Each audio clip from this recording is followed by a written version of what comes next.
We didn't miss the Sub-Zero's festival, right? Let's hurry and find Dunyarzad.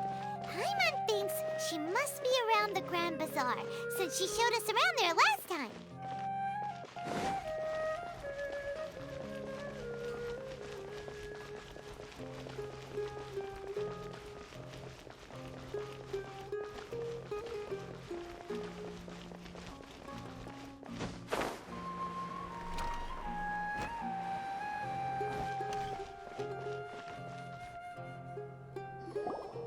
There she is! Dunyarzad, we're back!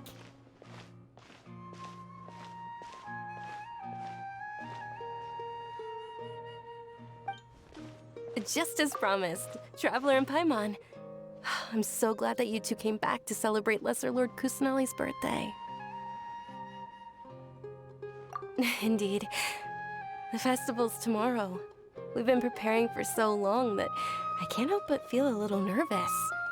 There's no need to be nervous. Paimon's sure that Lesser Lord Kusanali will feel everyone's gratitude. Thanks, Paimon. I hope that everyone who comes to the festival will also have a good time. Speaking of which, did you manage to make your way to Port Ormos?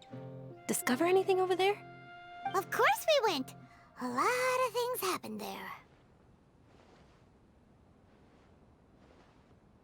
I see. Sounds like you two had another exciting adventure. If there is another chance, I would love to join. My lady, if you went to Port Ormos in your current state, we'd both be in for a lifetime of trouble. Dia! You were eavesdropping! It's called covert protection. Keeping an ear out for what's going on around my employer is part of the job. It's all right, Dia. I merely said I would like to go. I know better than to think my body could handle it. The festival's tomorrow. I've been doing nothing but causing trouble for you. So Dia, please take some time to relax. I'll be fine. Even when you put it that way, it still doesn't feel right. Don't worry, my guardian knight. Okay, fine, but only tonight. Tomorrow's a big day, and many no-good scumbags are gonna try to take advantage of that. Oh, you two must be exhausted from your long journey back to the city. My apologies for not realizing this sooner. I've already prepared a room for you to rest. Please follow me. Whoa, you're so thoughtful. Paimon's so ready.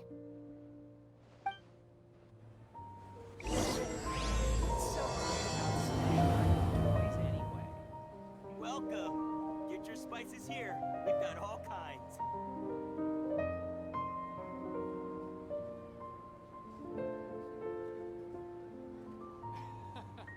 Every item I sell here comes with its own.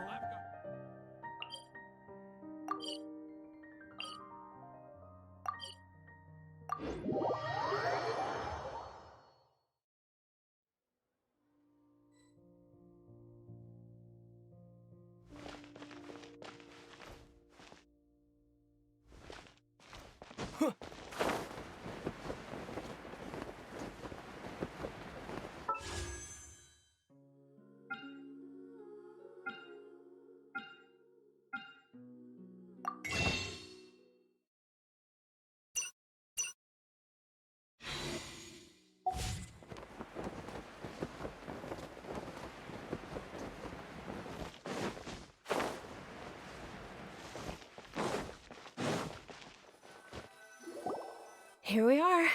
It's also fairly close to where I've been staying. It looks really nice.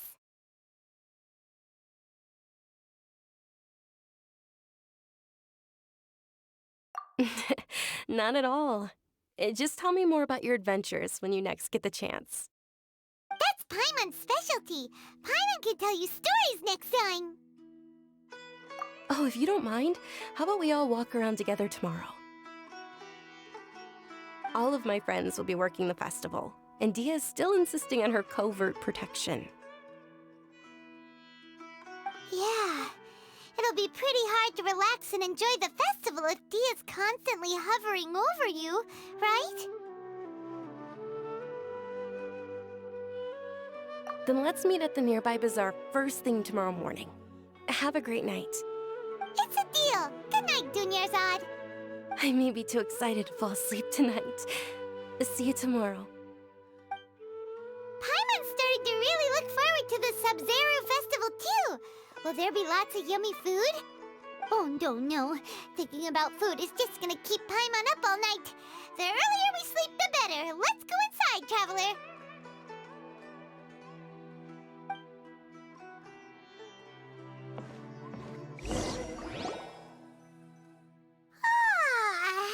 Did we oversleep?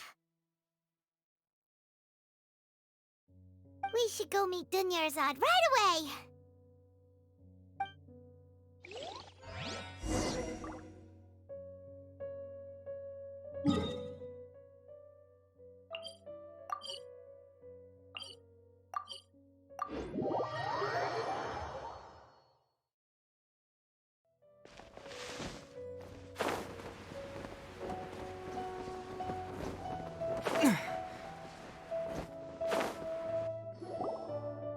Traveler, Paimon, I've been waiting for you two. Good morning, Dunyarzad. We must have overslept a little bit. Not at all. I arrived early. Today is finally here. I must cherish every moment as if it were gold. You've worked so hard for this day. You gotta enjoy it to the fullest.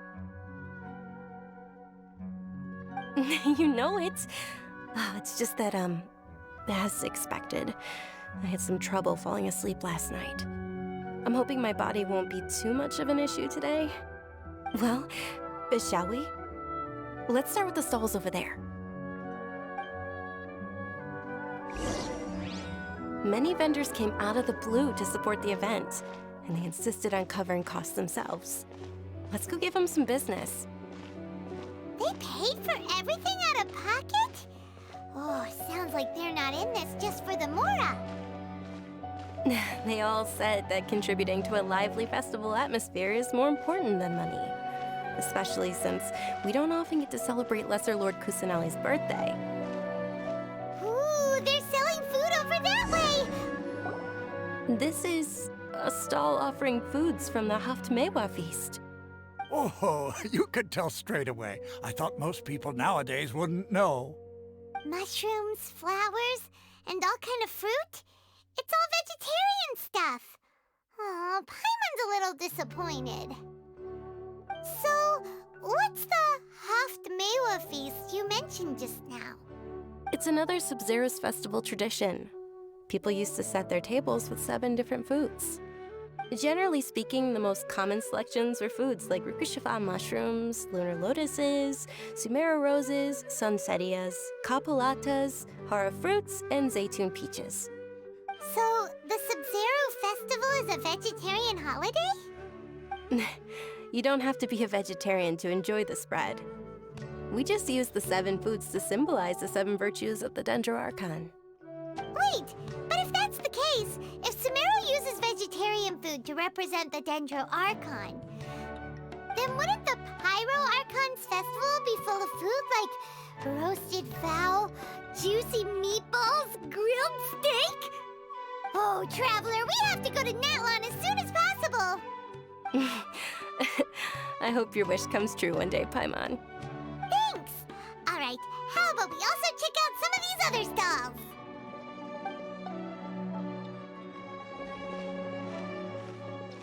Dear customers, would you like to try your hand at alchemical divination? What's alchemical divination? Those two things sound like they'd be fun to try together. Right? I thought the same when I first heard about it. It is said to be a mysterious craft invented by none other than Lesser Lord Kusanali herself. So, how does it work? It's quite simple. After you give me any 2 alchemical reagents, I'll use them to perform a random transmutation. Sure sounds random. So random that it will probably fail. That is precisely what we need. After the transmutation fails, your one and only diviner here will interpret the remnants. Well, according to Lesser Lord Kusanali, everything is interconnected, and all that occurs can be traced back to fate. You could say this is a pearl of old wisdom. Why does everything sound so much more credible when Dunyarzad says it? Are you guys working together? So that's the true wisdom behind it. This young lady sure knows her stuff. So, how about it? Want to give it a try?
Okay, one moment.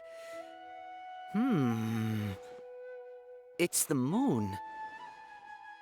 Paimon wants to take a look too! Is it? It looks more like a pie that Paimon bit into. Generally speaking, the moon signifies... It means... Wait a moment. Is he really looking it up in a book? Oh, I remember now.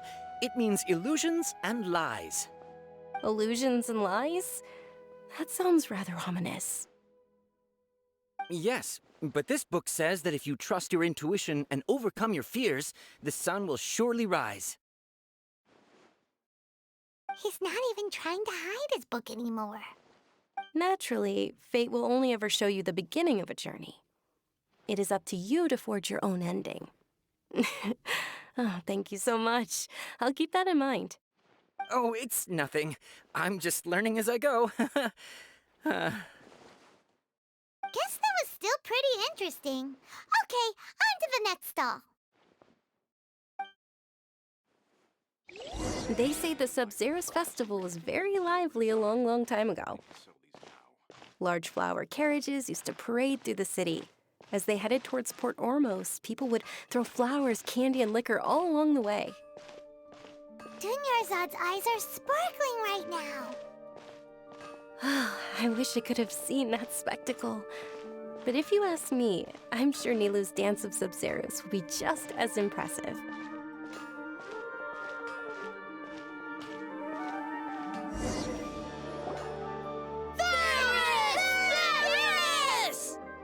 Attention!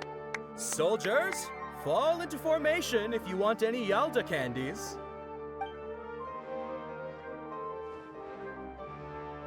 It's a weird guy with a weird hat. Hey, it's Dunyarzad! Wow! Miss Dunyarzad, the children love you even more than the Yalda candies. In the few short days it took to prepare for the Sub-Zeros festival, the children have all grown very fond of you. The Hallowed Knight of Flowers. It's an honor that you know my name. Attention! In the name of Ferris, the Knight of Flowers, I commend you on your contributions to the glorious Sabzeruz Festival. All right, little soldiers, take your Yalta candies and don't forget your loyalty to Lesser Lord Kusanali. Dismissed! Yes, Knight Ferris! Just what is going on here? Ferris, the Knight of Flowers, is another Sabzeruz festival icon, and one immensely popular with children. In the past, the actor portraying Ferris would also sit on a flower carriage. It's all thanks to Miss Dunyarzad's sponsorship that the children can make such wonderful memories today. As are we to you, Vihar. Oh, not at all. Oh, speaking of tradition, do you want some Yalta candies? They're a festival staple, and I happen to have some boxes readied here. Take a look and pick whichever one you want. Whichever one. Don't these boxes all look the same? That is the fun part. Each box contains a random flavor. It's up to the luck of the draw. Flavors include lavender melon, hara fruit, sunsetia. Ooh, those all sound pretty good. And there's also lizard tail and oni kabuto. Huh? What's up with those two flavors? Oni Kabuto is a little spicier than Lizard Tail. Dunyarzad, you tried them before? Traveler, help Paimon pick one. Paimon wants the Sunsetia flavor. It's all right. Paimon believes in you. I also believe in your intuition. Great! These boxes of candy are numbered 1 to 5 from left to right. Which one do you want?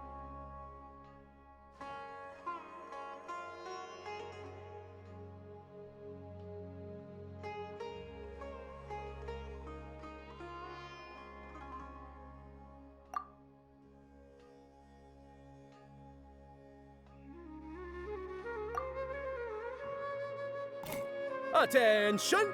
That's unfortunately Lizard Tail. Oh, Paimon thought you survived so many epic battles because you had incredible luck. But looks like Paimon was wrong. The Sunsetia flavored candy was in box number 4. How about this? The most important thing is that everyone has a good time at the festival. So please, take both boxes. Really? Thanks a lot, Knight of Candies. It's Knight of Flowers, not Knight of Candies. Paimon really wilted the carriageless Knight of Flowers. They all basically sound the same. We got our candy, so let's keep going. Oh, actually, I just remembered that I left something behind. Since you're here, can you come with me to get it?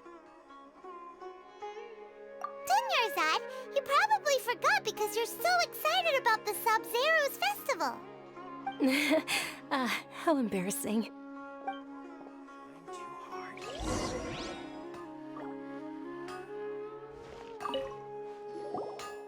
Attention, young soldiers! Are you here to join our ranks?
We're too late.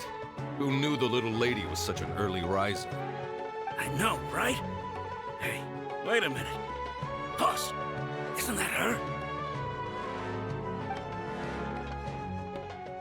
Oh, that most certainly is. We're in luck. She's walking right into our clutches.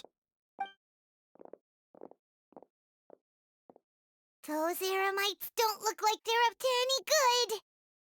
Who are you? I don't believe the Homayanis hired you. That's right. We haven't received any of their mora, but I wonder how much the Homayanis would shell out to get you back. They're a gang of kidnappers! Traveler, hurry and protect Dunyarzad! Hey, did you scumbags even consider that the Homayanis might have hired a merc that outclasses you? You're Dia! Dia the Flame Mane! No wonder we mercs haven't heard anything about you for so long. You sold your unruly mane to the highest bidder. Don't speak so disrespectfully. My family started working with her as gratitude for her past kindness to us. Don't worry about it, my lady. Just some friendly banter between mercs. One punch and those rabid dogs will expose themselves for what they really are. Aren't your claws all dull by now? Don't get too cocky!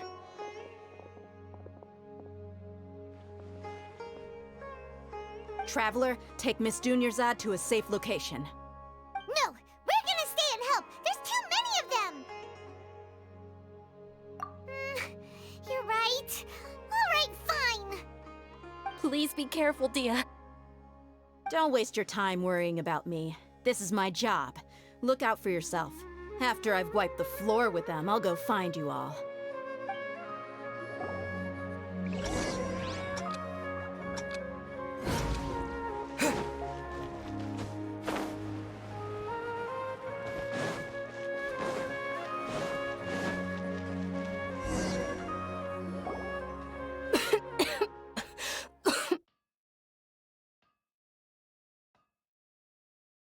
Dunyarzad, are you okay? You look a little pale. Are you in shock? I'm fine. My body always reacts like this whenever I exert myself too much. You sure you're okay? I'll be fine after some rest. I'm more worried about Dia. After all, none of this would have happened if I hadn't insisted on coming out today. Yeah, don't worry.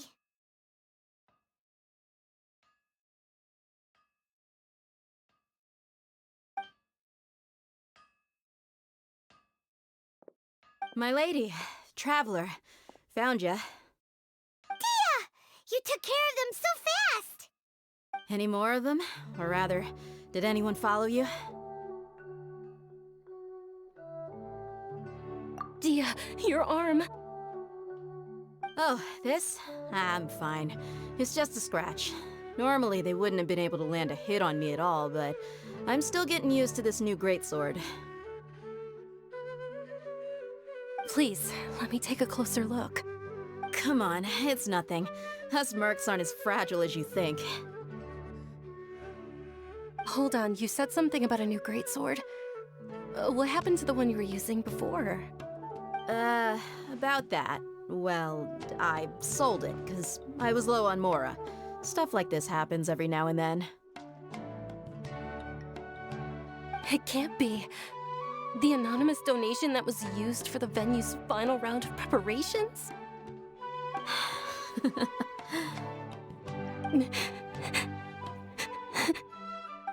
Hey, Miss Dunyarzad, I wasn't trying to make you cry. I'm not gonna lose my commission because I made my employer cry, am I? Okay, making your employer cry won't affect your commission, but selling your weapon without permission and getting hurt? I'll have to reevaluate your performance. You're so unreasonable, my lady. Thank you very much, Dia. Don't be like that. I get embarrassed really easily.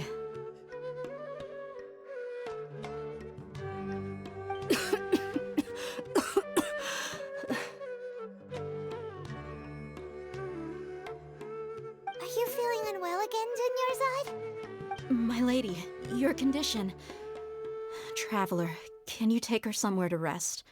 I'll look around the area to make sure we're safe from an ambush. Truly, I'm sorry for the trouble, everyone.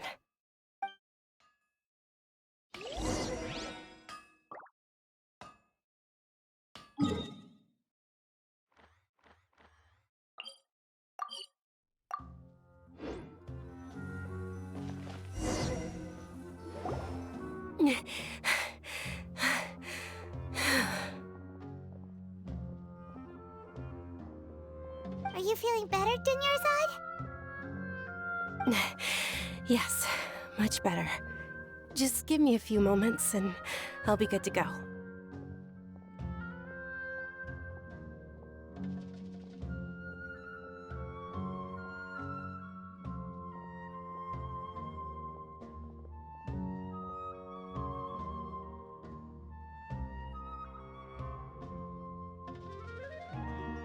I didn't realize you were concerned about it. I guess I shouldn't continue to keep it a secret. I was actually born with Elazar. He's terminal now. Can't believe it's Elazar! Oh, you've already heard of Elazar. In that case, you probably know about its severity. Sumeru's current medical advancements still haven't been able to find a cure. The disease's progression can only be delayed through environmental therapy. Dunyarzad. There's no need to be sad. I've always lived with Elazar and I came to terms with it a long time ago. Compared to the simple fact that I'm afflicted with this, its effects on my life have been much more painful. I know that my family loves me dearly. They've done all they can to provide the best environment for me so that I can live for that much longer. However, I know I will one day succumb to this. Did you know? Before I ran away from home this time, the world outside of my home didn't even know that I existed. Since I was a child, all I could do was sit on my bed and stare at everything outside of my window. I'm sure my family's worried and disappointed in me for running away, but I just didn't want to have any regrets. I wanted to meet other people. To me, there's nothing more beautiful than being able to meet and speak with others. Not to mention the incredible time spent preparing for the festival, the joy on everyone's faces here, and all the support I've received from friends like Dia. This way, when my final day does arrive, it will be less sorrowful. At the very least, many people will remember that I once existed in this world, right?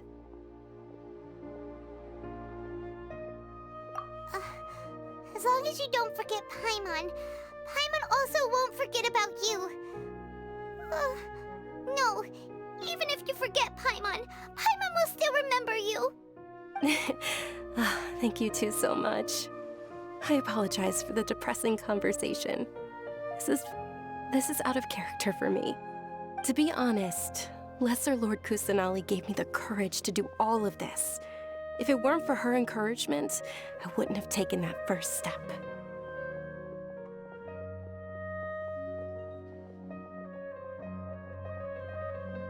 Thanks. There will always be frustrations in life, but I know that the point of living is not to leave behind any regrets. Oh, right! Isn't it almost time? Huh? Almost time for what? Isn't the Dance of Sub-Zeros about to begin? It's the part of the festival that I've been looking forward to the most. Nilu will recreate that legendary scene with her most splendid dancing. And the Sub-Zeros festival will conclude amid everyone's applause and blessings. And with that, my wish will also... Then what are we waiting for? Let's go to the stage! Yeah, we should still make it in time.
Were you not aware that the law prohibits this type of performance from taking place without prior permission? Over there! Someone's yelling at Nilu! I think I just saw the Academia's Grand Sage. Why is he here in person? But the Dance of Sub-Zeros is one of the key parts of the Sub-Zeros festival. If we can't perform it... The Sub-Zeros Festival. The law also prohibits the private hosting of large-scale religious festivals. Only the Academia can host such an event. If you continue to resist, we will have to order an investigation into every single event organizer. The Grand Sage has already granted you much leniency. I advise that you exercise tact. How did things turn out like this? The Academia was originally responsible for the Sub-Zeros festival, but they failed this responsibility for many years. I need to speak with them. This is a hard pill to swallow, but you're right. Things would only get worse. Art, dance. Aren't you ashamed of pursuing such frivolous and meaningless activities in this land of knowledge and reason? Our Archon created the utopia that is Sumeru City for all scholars who sought validity, verity, and truth, while people like you wish to defile it. No. I believe that our Archon never rejected the arts. Even the goddess of flowers dedicated a dance to her. With your lack of intellectual credentials, I do not believe you are qualified to debate with me. What you should be doing is finding workers to tear down this ridiculous eyesore.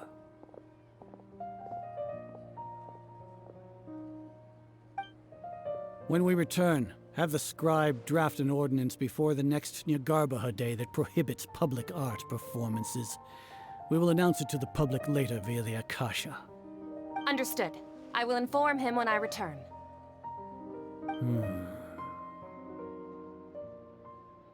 The Sub-Zeros Festival.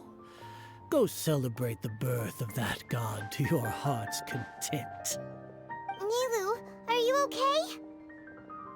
Oh, Dunyarzad.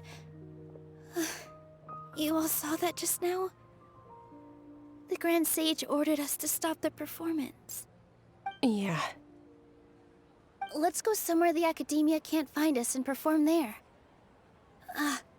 But how do we let everyone know? And what about the atmosphere on the stage? Or we could get people to block them off so they can't interrupt the performance. No. They just threatened to investigate the organizers. If we were caught... Nilu, it's all right. Don't worry about it.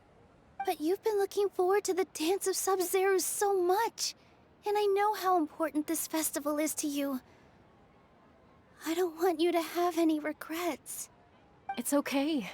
Seeing you care this much about my feelings is more than enough. It would be too risky to continue the Sub-Zero's festival at this point. I don't want to get everyone in trouble. If you say so. But... you can sneak out for the next Sub-Zero's festival, right? We'll make sure the next one is a smashing success. The next one.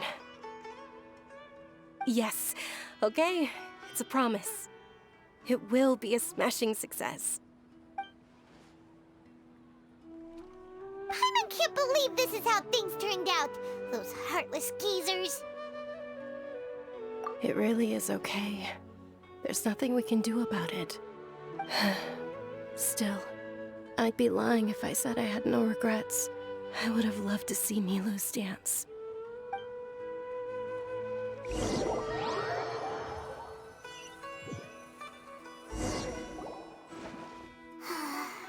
A lot happened today. It's a shame the festival ended the way it did. Nilu and Dunyarzad promised to make the next Sub-Zero's festival a success, but Dunyarzad is running out of time. Yeah.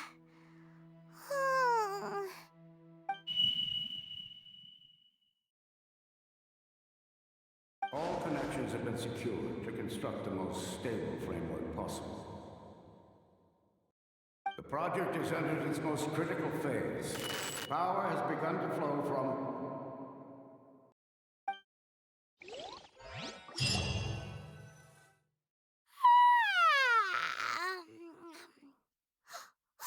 We're gonna be late! It's all because you wouldn't get out of bed! We should go meet Dunyarzad right away!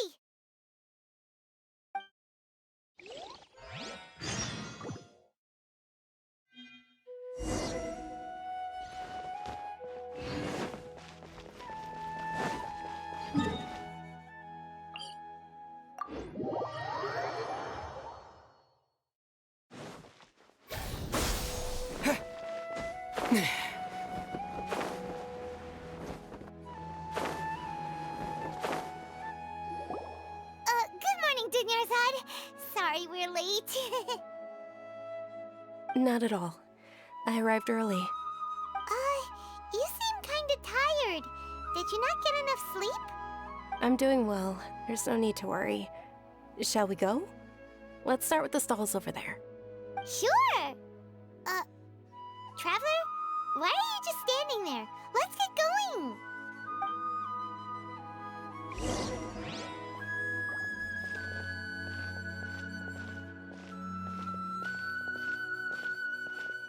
Ooh, they're selling food over that way! Let's go take a look!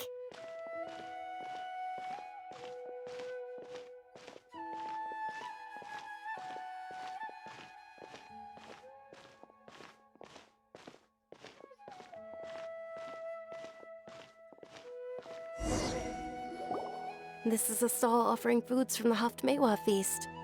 You are quite well informed, miss. I thought most people nowadays wouldn't know. They're all plants! Oh, Paimon's a little disappointed. Actually, what is the Haftmewa feast you mentioned just now? It's one of the Sub-Zero's festival's traditions. People used to set their tables with 7 different foods to symbolize the 7 virtues of the Dendro Archon.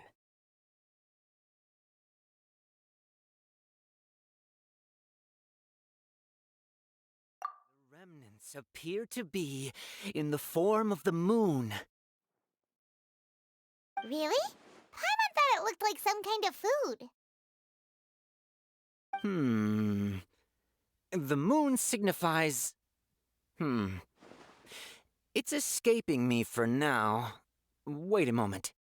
Is he really looking it up in a book? Oh, right. It means illusions and lies. But if you trust your intuition and overcome your fears, the sun will surely rise. Understood. I'll keep that in mind. Oh, it's nothing. I'm just learning as I go. Guess that was still pretty interesting. Okay, on to the next stall. So, where to next?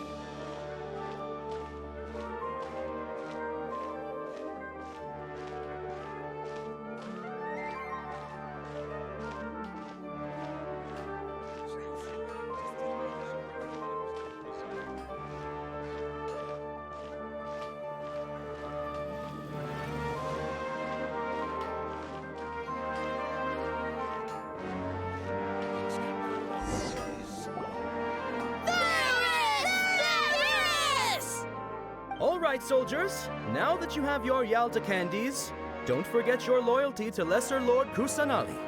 Dismissed! Yes, Knight Varys! What's going on? Is this a play? Ferris, the Night of Flowers, is another Sub-Zerus festival icon and one immensely popular with children. It's all thanks to Miss Dunyarzad's sponsorship that the children can meet the Night of Flowers. Oh, do you want some Yalta candies? I happen to have some boxes ready here. Take a look and pick whichever one you want. What's to pick? Don't these boxes all look the same? It's not that simple. Each box contains a random flavor. It's up to the luck of the draw. Flavors include lavender melon, hara fruit, sunsetia. Ooh, how interesting. And there's also lizard tail and oni kabuto. Ugh, why do those flavors even exist? Traveler, help Paimon pick one. Paimon wants to eat the Sunsetia flavor. Great!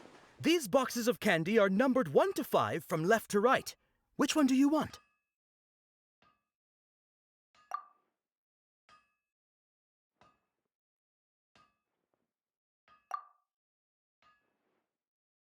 Ah, excellently chosen. Number 4 is indeed Sunsetia. Ha-ha!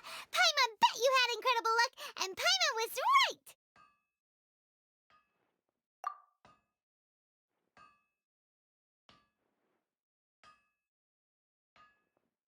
Huh? How's that possible? It's obviously random. Maybe we didn't sleep very well last night. Or maybe we slept too much.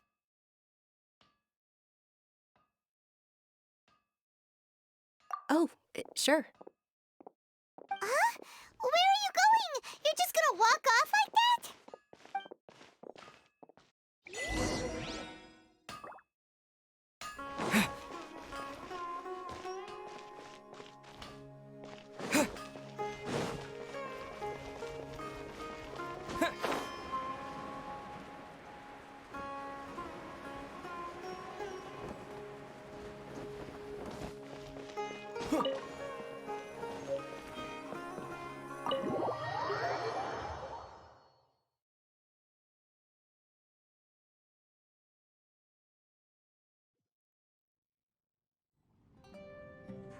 A feeling of deja vu? Oh, Paimon knows what that is. It's when you feel like you've already experienced whatever is going on. In that case, Paimon also felt something like that today. But that's just our brains playing tricks on us, isn't it? So why'd you run here in such a hurry?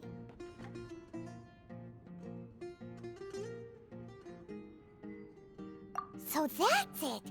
You're intentionally doing things you usually wouldn't and seeing if you still get that same feeling of deja vu. Welcome, you two. Are you here for lunch? What would you like to eat? Got it.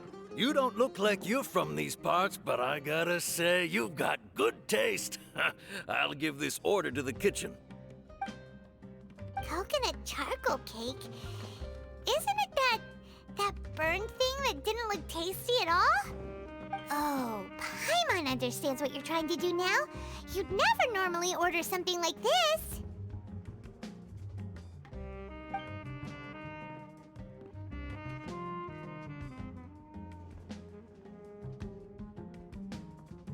That thing? Are you really gonna eat it? Isn't this going a bit too far?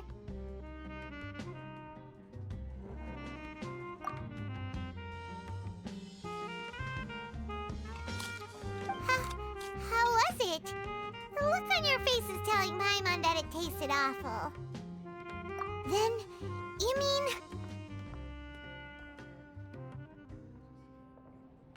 That's impossible! We were just talking about how gross it looked! So, would this be a case of taste bud deja vu? Paimon also gets the impression that we've been here many times, even though we aren't regulars. How about we go out again and try something else?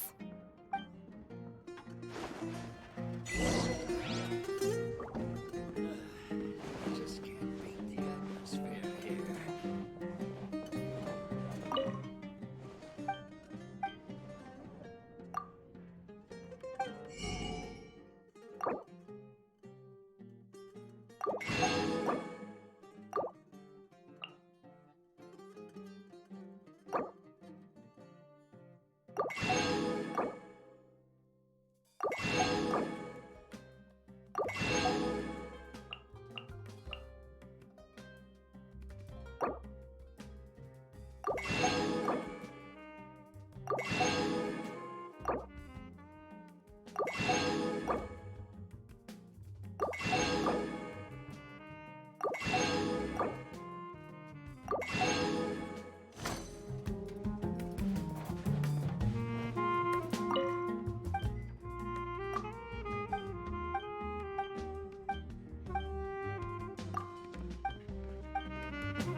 You just can't beat the atmosphere.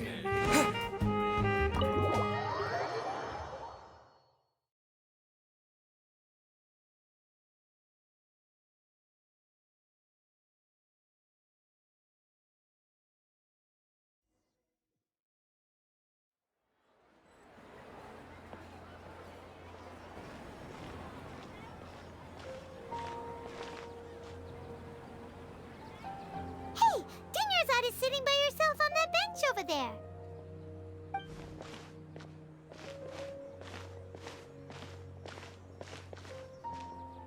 What a coincidence, Dinyarzad.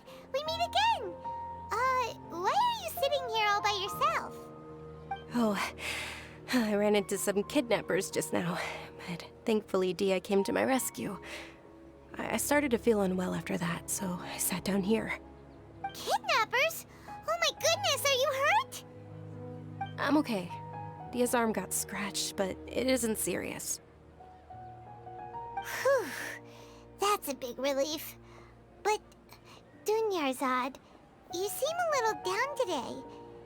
It's the Sub-Zero's festival, and you've been looking forward to it so much! Not at all. I've always been like this. Excessive physical exertion or strong emotions tend to aggravate my illness. Besides, no matter how amazing today may be, it is but a single day. After however many more days, my time will come to an end. Paimon doesn't quite follow you, and Paimon feels like something's really got you down right now.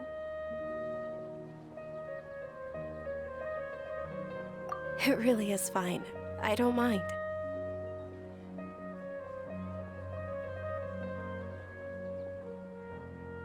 Huh? Did something happen? Dunyarzad, have you ever felt deja vu? You know, like when you've already experienced something that's happening right now? Deja vu? No. But my days have been the same for years now. Even if I were feeling deja vu, I suppose I would already be used to it. Oh, Paimon sees. Then, is it only the two of us? It's almost time. Huh? Time for what? Nilou's Dance of Sub-Zeros is about to begin. Let's go.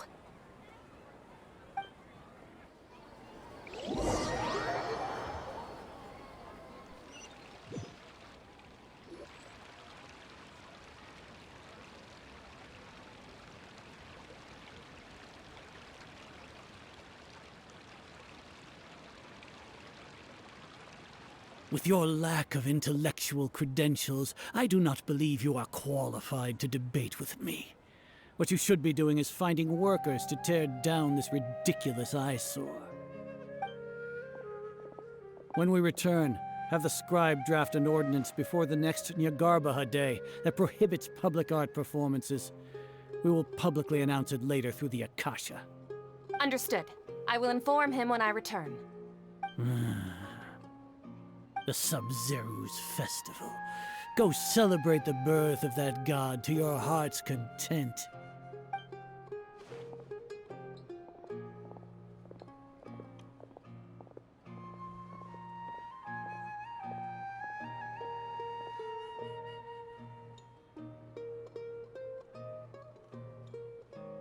Nilou, are you okay? Oh, Dunyarzad. The Grand Sage ordered us to stop the performance. It's okay. There's nothing we can do about it. But you've been really looking forward to this. I don't want you to have any regrets. It truly is unfortunate, but I don't want to cause trouble for anyone. Didn't the Grand Sage say that he might investigate the organizers? True, but... well, okay. I'll just have to try again next year. The next festival. I probably won't be around by then. Wait, what did you just say? No, nothing. I'll be heading back to rest. Thank you for your help, everyone. Paimon can't believe what those heartless geezers did!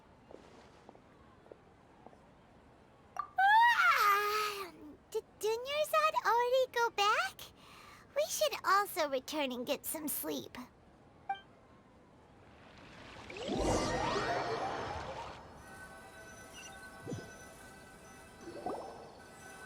So, in the end, you still couldn't figure out what that deja vu feeling was all about? Maybe it really was because of exhaustion. Same here. That's why Paimon stopped thinking about it halfway through the day. Then, how about we settle in and get a good night's sleep? For now, we can chalk things up to exhaustion. We can do more thinking tomorrow.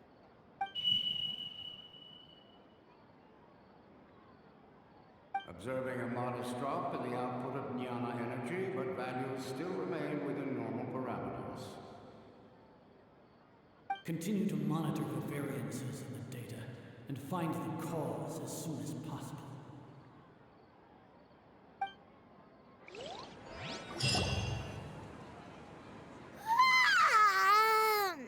Why does Paimon feel so tired after so much sleep? Anyway, we should go meet Dunyarzad right away.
I won't hold you back. Good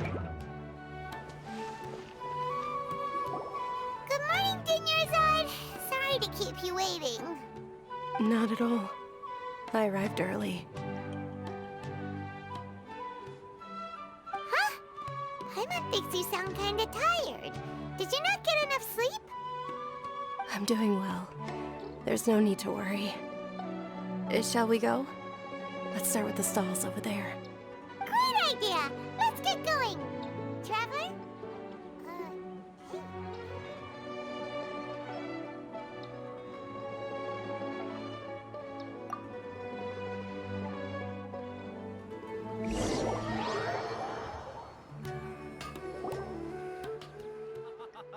It's all thanks to Miss Dunyarzad's sponsorship that the children can enjoy the Sub-Zero's festival.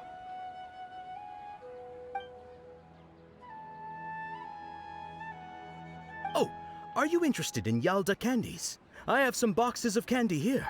Pick whichever one you want. Not... It's not that simple. Each box contains a and there's... Huh? No problem. These boxes of candy are numbered 1 to 5 from left to right. Which one do you want? Oh, I like your confidence. No hesitation at all.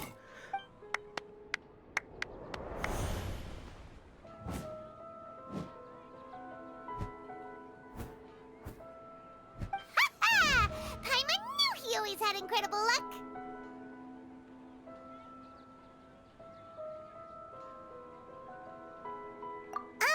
Paimon's not really interested in the other flavors.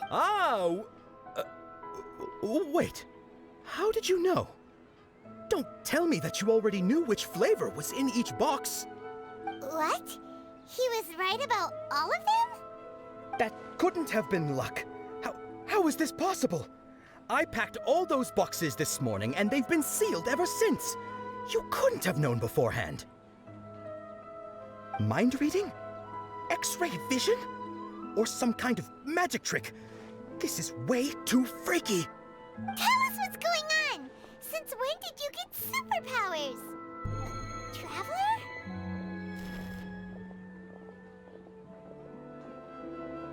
Hey, where are you going? What's going on? Did you see something?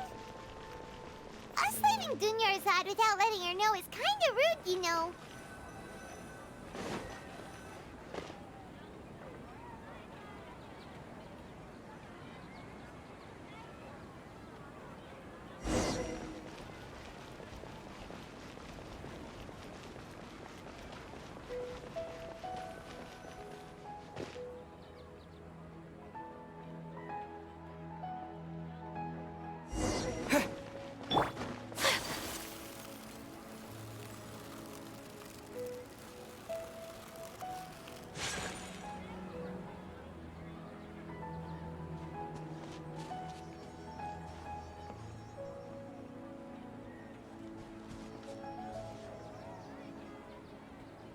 What are you looking for?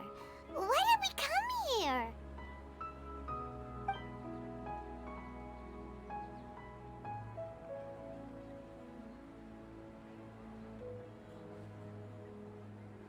Traveler?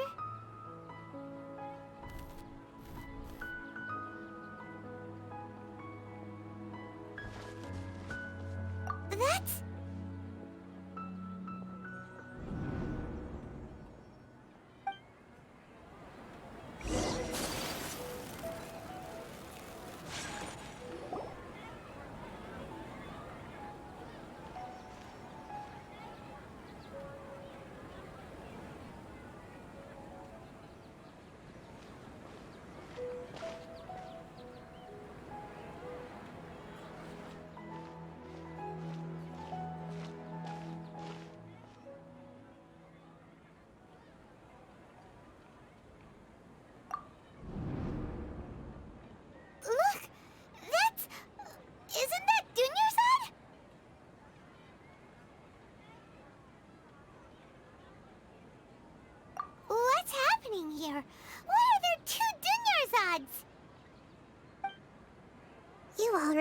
know that this isn't your first Sub-Zero's festival, don't you? I'm sure you already know how to use this. A knowledge capsule? Where did you get it?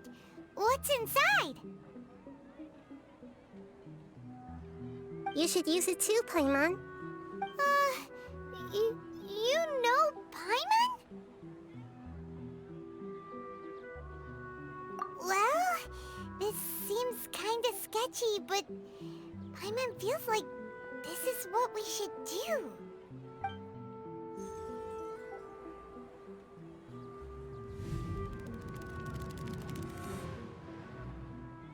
What the? This is our 20th time at the Sub-Zero's festival? Huh? No. The 30th? 40th? Just how many times have we been to the Sub-Zero's festival? Have we been trapped in a single day? If it weren't for you, we wouldn't have even realized. What the heck was inside that knowledge capsule?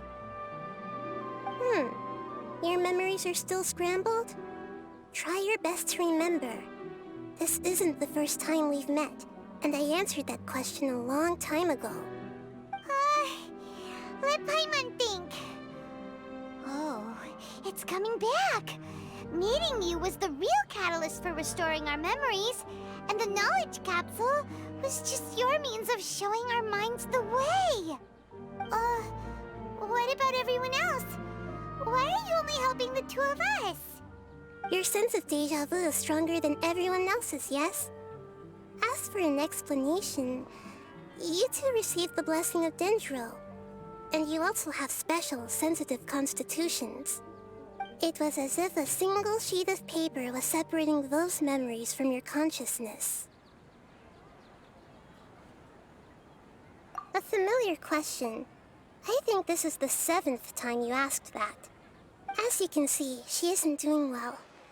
You probably sensed it too. The Dunyarzad you were just with is different from the first Dunyarzad you met.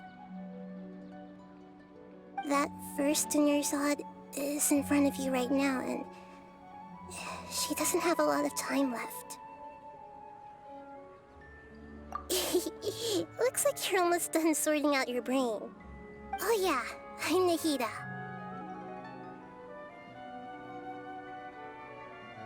Good, you passed the test. What's happening?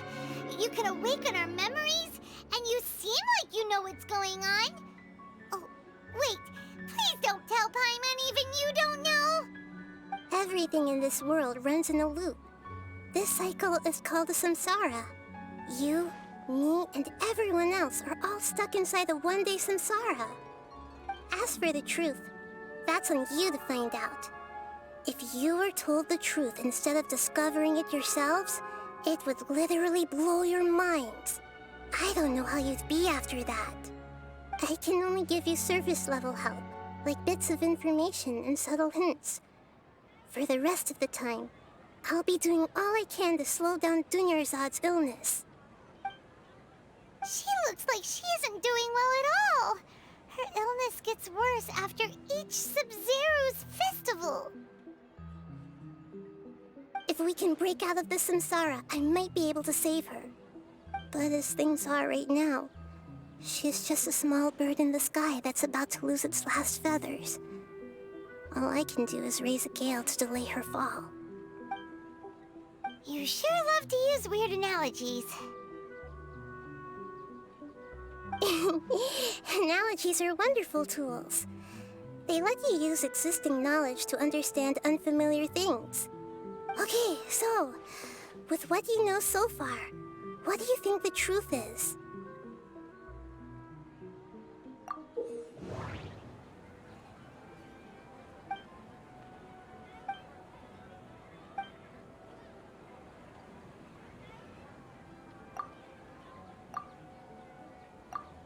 We've already experienced the Sub-Zero's festival many times, and the day of the festival seems to be in a perpetual samsara.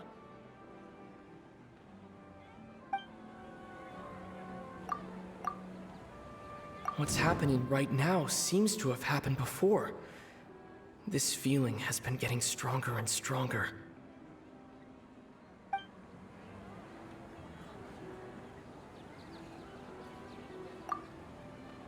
My mind feels exhausted, even though I haven't done too much thinking. What is going on? The moon, illusions, and lies. What do they all mean? The moon, that doesn't sound right. That doesn't sound right. That doesn't sound... The Grand Sage said, "Go celebrate the birth of that god to your heart's content." Did he... That doesn't sound right.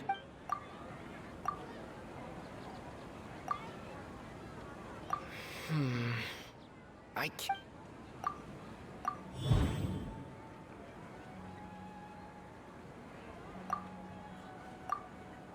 That should be it. The flow of time is endlessly cycling within one single day. A time loop. You've given similarly wrong answers in the past. A pity. Still the wrong answer? Paimon thought that made a lot of sense. It feels like time's just repeating itself. A simple time loop can't explain some of the phenomena. You two are still missing a lot of information. Unfortunately, I can't give you any more hints. Dunyarzad! The Sub-Zero's festival is happening every day, but that doesn't mean we can waste an infinite amount of them. Hurry and find the truth before today's festival ends.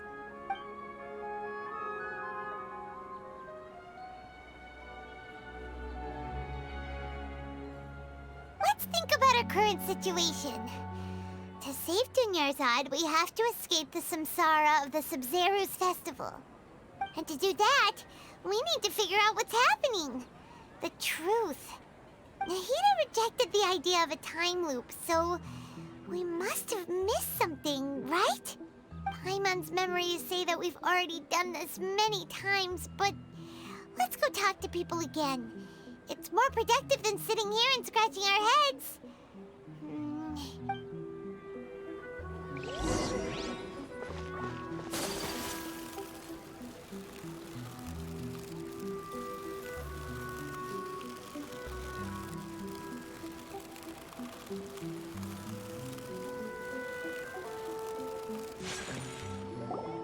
Hey there!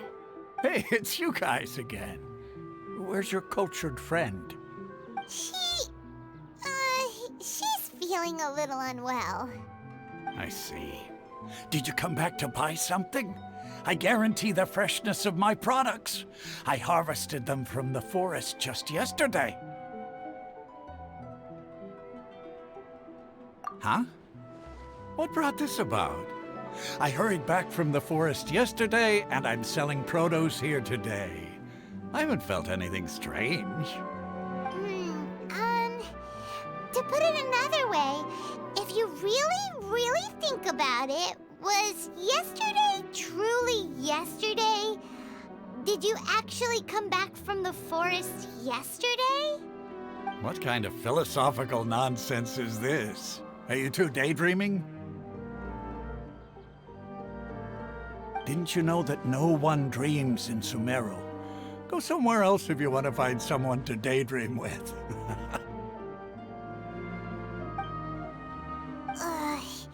He actually has a point. Is this a dream? Is everyone dreaming? True. It's so weird that people here don't dream. Why is that? Anyway, if this all really were just a dream, we would have woken up a long time ago. Let's keep asking around.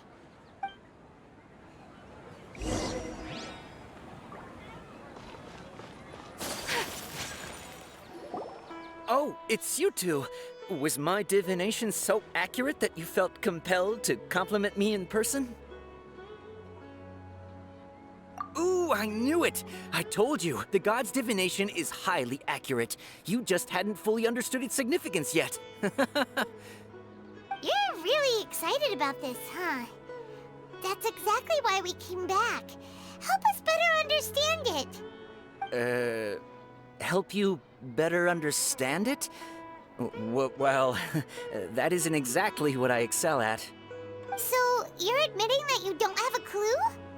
Anyway, what kind of situation did you get into?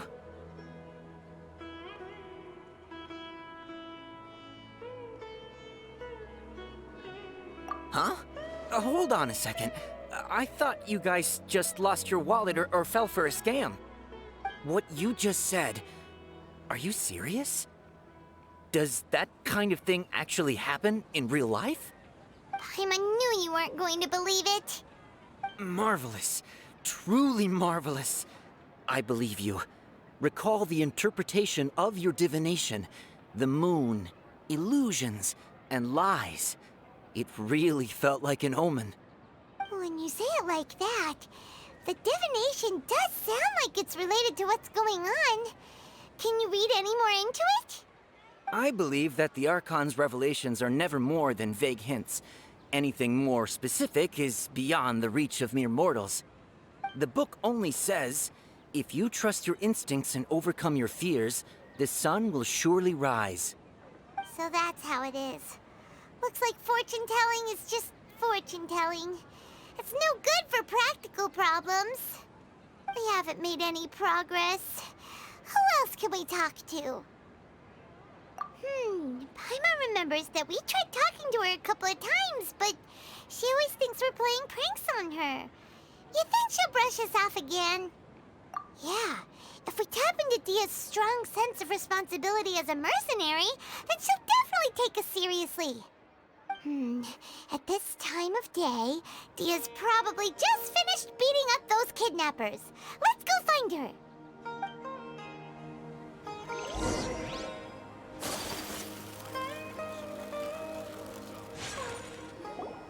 I'm fine, my lady. It's just a scratch. Perfect timing. Both of you are here. Paimon, Traveler, you came at just the right time. Listen, there was a dangerous Huh? You saw? Then why didn't you jump in earlier? If someone was protecting Miss Dunyarzad, I could've went all out. Anyway, can you do something for me? You want the Traveler to take Dunyarzad somewhere to rest up while you check to see if there's still any kidnappers around. Did Paimon get that right? How did you know what I was going to say? We need to say something convincing.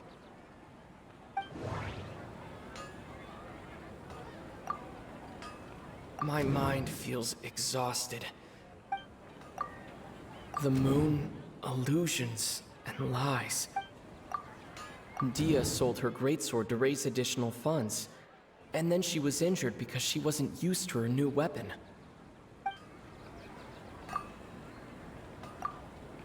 Tell her, Traveler! I didn't tell anyone about that. Including Miss Dunyarzad. You couldn't have known. And just now, you literally took the words right out of my mouth. What's going on?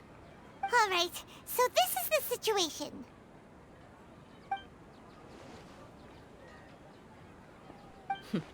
It's kinda hard to believe what you just told me.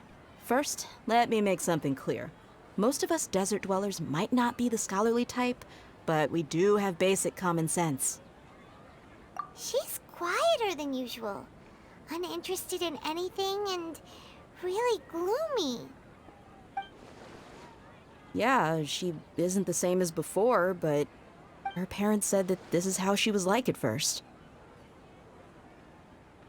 Huh? At first? I don't quite understand what you're all talking about. I'll go rest on the bench over there. My lady, are you angry? All right, I'll give you the benefit of the doubt since you knew about my greatsword. Let's make this a quick trip. Miss Dunyarzad isn't completely safe here.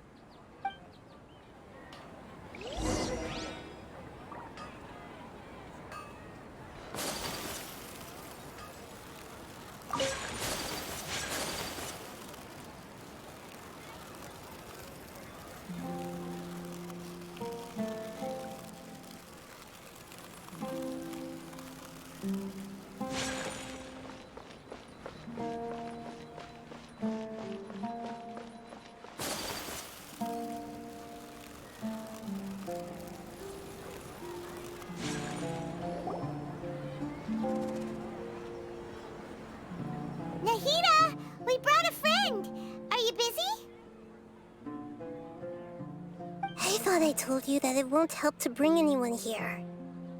We just wanted her to see the real Dunyarzad's condition.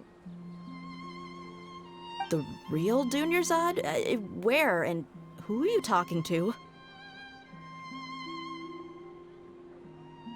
Huh? I told you that you two are special. Other people can't see me or Miss Dunyarzad here.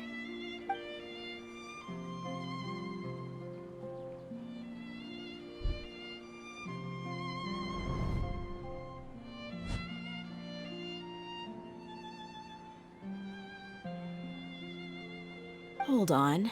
Over there. Is that? Wow. How perceptive. Does she have invisible antennae? Miss Dunyarzad, she's lying down here, isn't she? How's she doing? Her condition's really bad, and she's basically in a coma. How did you know she was here? I can sense her aura.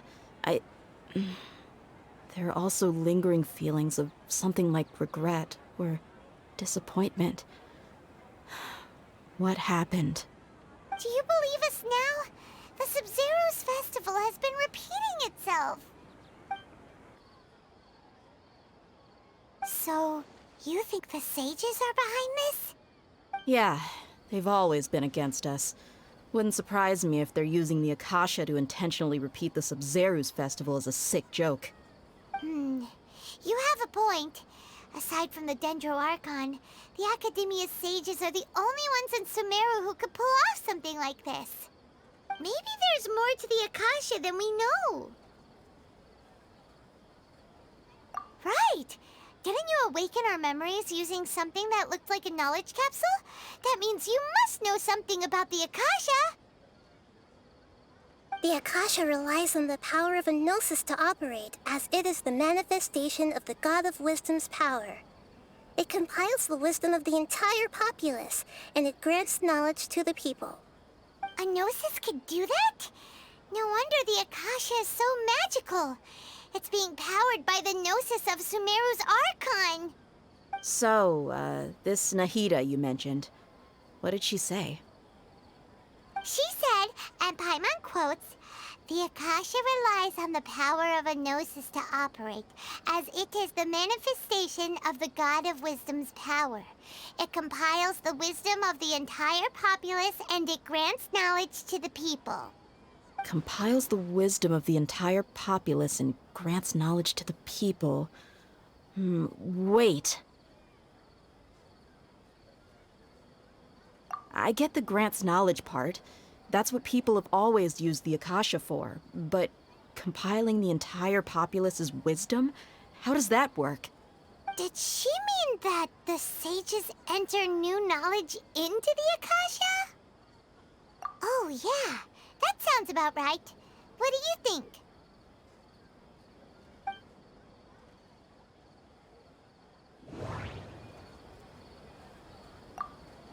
Okay, Nahida said the Akasha relies on the power of a gnosis to operate, as it is the manifestation of the God of Wisdom's power. It compiles the wisdom of the entire populace, and it grants knowledge to the people.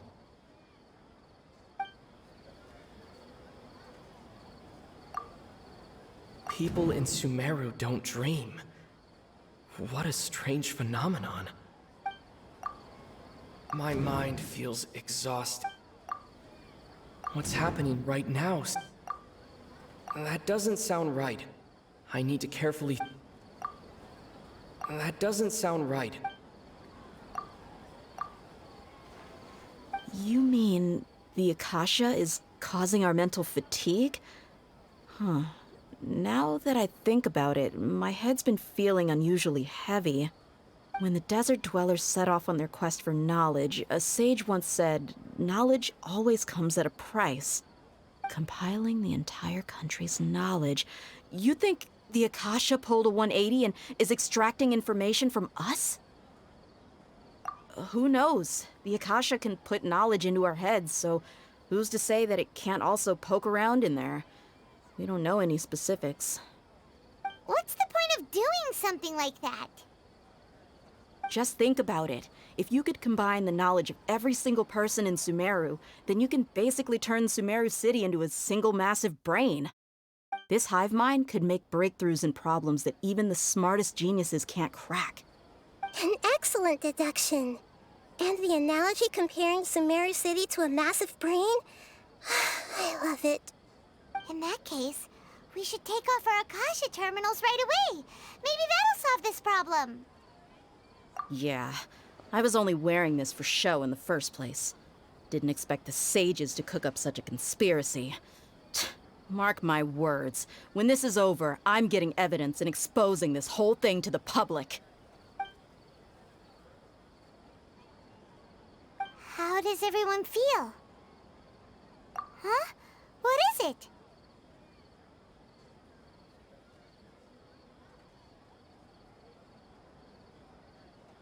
Oh, that! Paimon knows what you're talking about. It's a single soft beep that sounds like it's coming from the Akasha terminal. The sound of a beep. Could it be a prompt tone for when the Akasha is operating? That's probably an important clue. We weren't using our terminals, but we heard a beep anyway.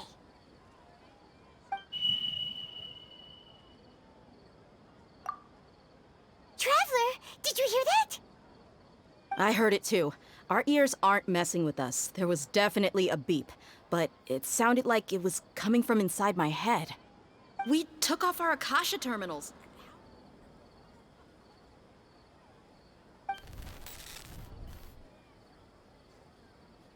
Phase runtime has exceeded its expected length. At this rate, there may be casualties. But we cannot lose all of our progress.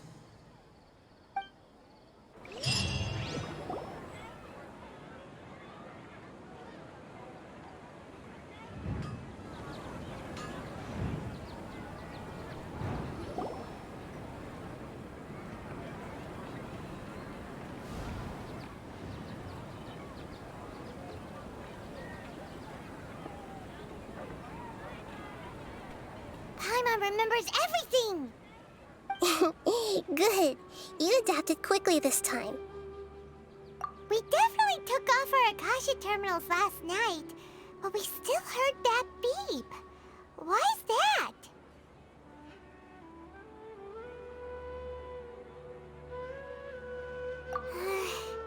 But now we can at least confirm one thing. The Akasha definitely has something to do with whatever's trapping us in this cycle. Oh, Paimon doesn't get it. Why would the Akasha go this far if all it wants is everybody's wisdom? It's extremely difficult for lab rats in an experiment to understand why they're being treated the way they are. If we're lab rats, then what are you? Nihida, you've never told us anything about yourself. I guess I'm the moon. The moon? Wasn't that the result of our divination? Anyway, knowing who I am won't help you get closer to the truth, so you should focus on other things. Don't get distracted and miss any clues.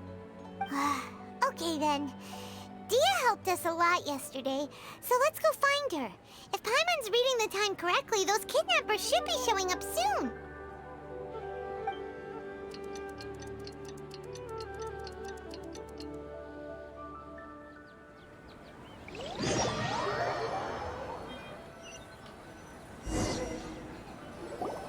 Ah, there you are. I've already taken care of those kidnappers. My lady, did you get hurt? Dia? What's wrong? Why are you both gawking at me like that? You didn't get hurt this time. Huh? What do you mean this time? Why are you so surprised that I managed to get out unscathed? Those kids were amateurs.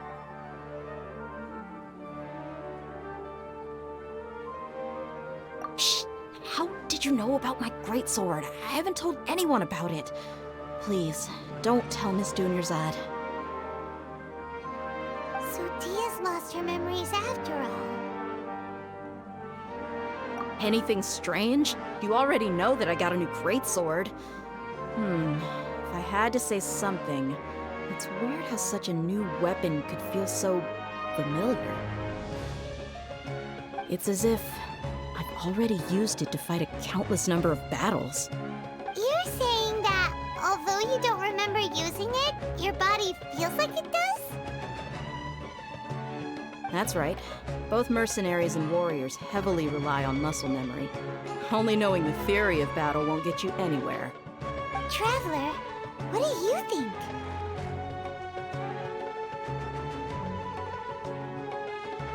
Yeah, Paimon's feeling really hopeful. Oh, you're right! Earlier in the Samsara, something like this would have never happened. I have no clue what you two are talking about, but it's still dangerous here, so... So you want us to take Dunyarzad somewhere else to rest while you check if there are still more kidnappers around, right? How did you know what I was gonna say? Can you read minds? Forget it. Go and do your thing.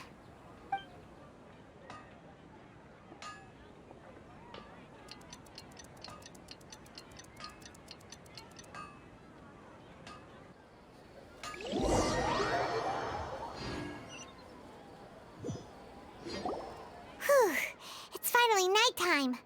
Aside from Dia not getting injured, everything seems to have stayed the same. Listen, Nahida, we found out that Dia got out just fine today, even though she got injured every other time she fought the kidnappers. Do you think the Samsara has been broken? Have we saved Dunyarzad? Really? Good job on all that progress. Get some good sleep tonight. Hey, what kind of an answer is that? Tomorrow will come. Everyone assumes this is common knowledge, but the only way you can know that for sure is if you experience tomorrow. How many todays has it been? Is it possible that today will be followed by yesterday?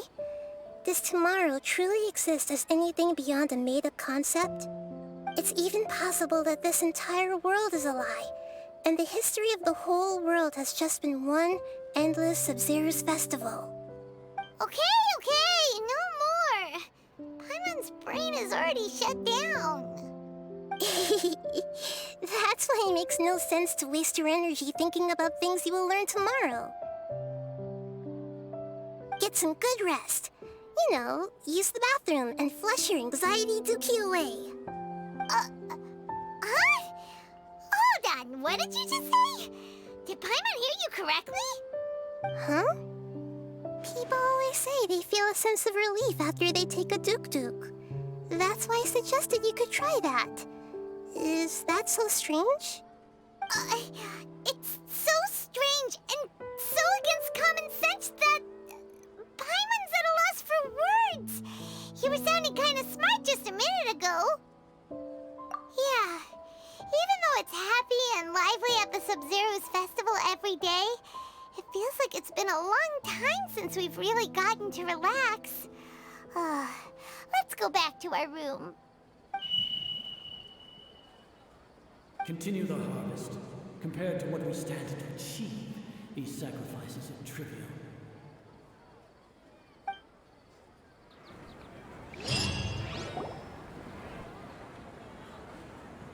We're still in the same day! Nahida, you already knew last night that we didn't break out of the Samsara? Why did you tell us? Would there have been a point? You would have spent the night with new worries, with tomorrow still out of reach. In that case, you might as well rest within that brief moment of hope. An opportunity like that doesn't come by often, and I thought it might help you clear your minds. Paimon thought that Duke did that! Whatever. Guess you were looking out for us after all. Of course. In the time we've been together, you two have been everything to me. Paimon's flattered and everything, but maybe you're taking things a little fast. What I mean is, even though I had asked you to solve this puzzle, you two are still the only ones who can see me and sense my presence. In other words, if you weren't here, I may as well not exist. That's why you two have been everything to me. Get it?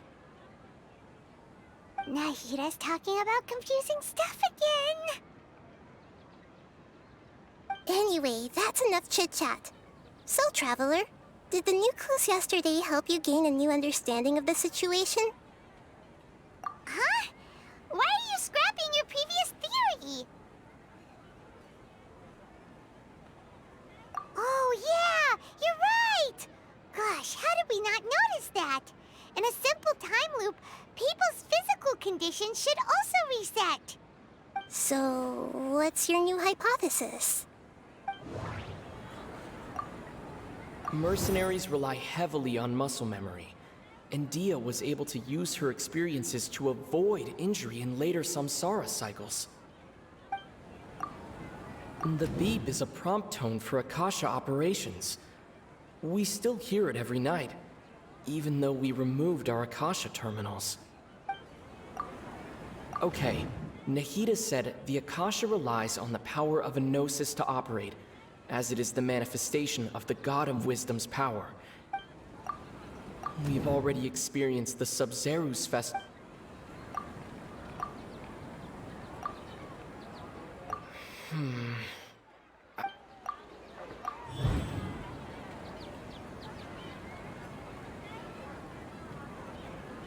If all our memories of a day are erased at the end of that day, then we would unwittingly relive the same day again and again.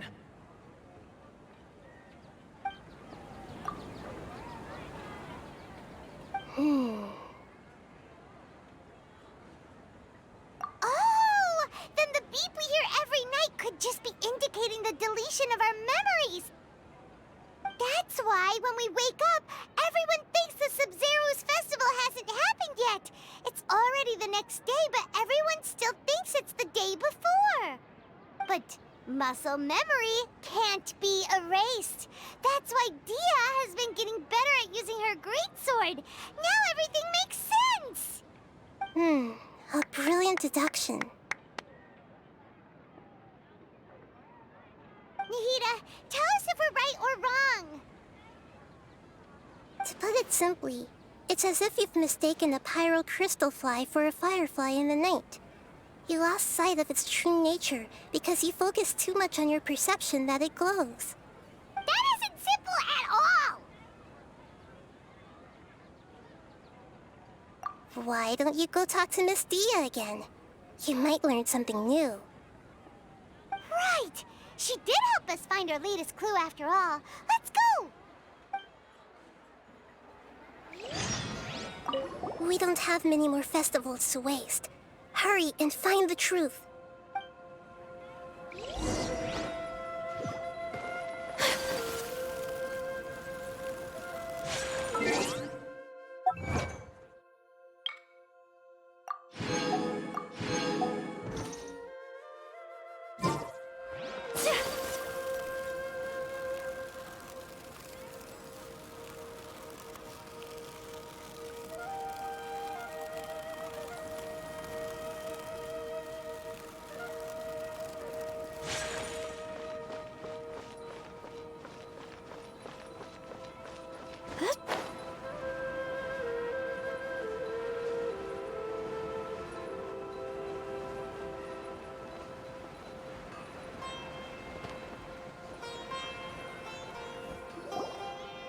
There you are. Really took me a while to find you. As expected, Dia also didn't get hurt today. Get hurt? Why would I? Don't underestimate me. Well, you're still getting used to your new greatsword. Huh. Truth be told, I also think it's pretty strange. It just suddenly felt so familiar in my hands and... wait a second! How did you know I got a new greatsword to begin with? I didn't tell anyone about it. Traveler, could you explain the situation to her today? Paimon's gotten a little sick of doing it. Oh, that works.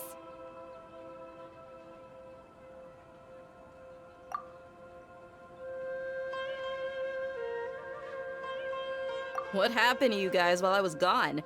Did you get brainwashed by some cult? Don't think think too hard about it. Just take what we're saying at face value. All right then, let me get this straight. You're telling me that my body's already gotten used to this great sword, but my brain just doesn't remember it? Yes, your memory's being erased every day. Then I'd have to disagree. That's impossible. Oh? Why do you think that? If we've actually been reliving the Sub-Zero's festival day after day, then what happened to the things we used, the money we spent, the food we ate? Common sense says my wallet should have emptied itself a long time ago. There's no way I wouldn't have noticed that.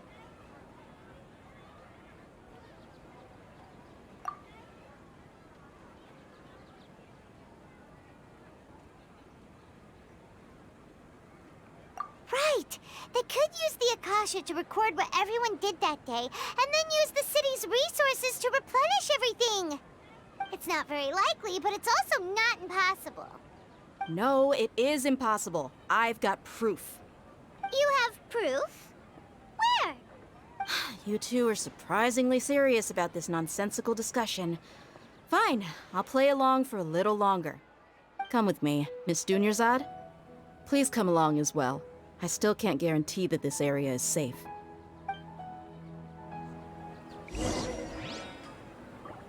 Paimon can't believe it's Dia who wants to show us something this time. 2 days ago, we were the ones taking her to see Dunyarzad.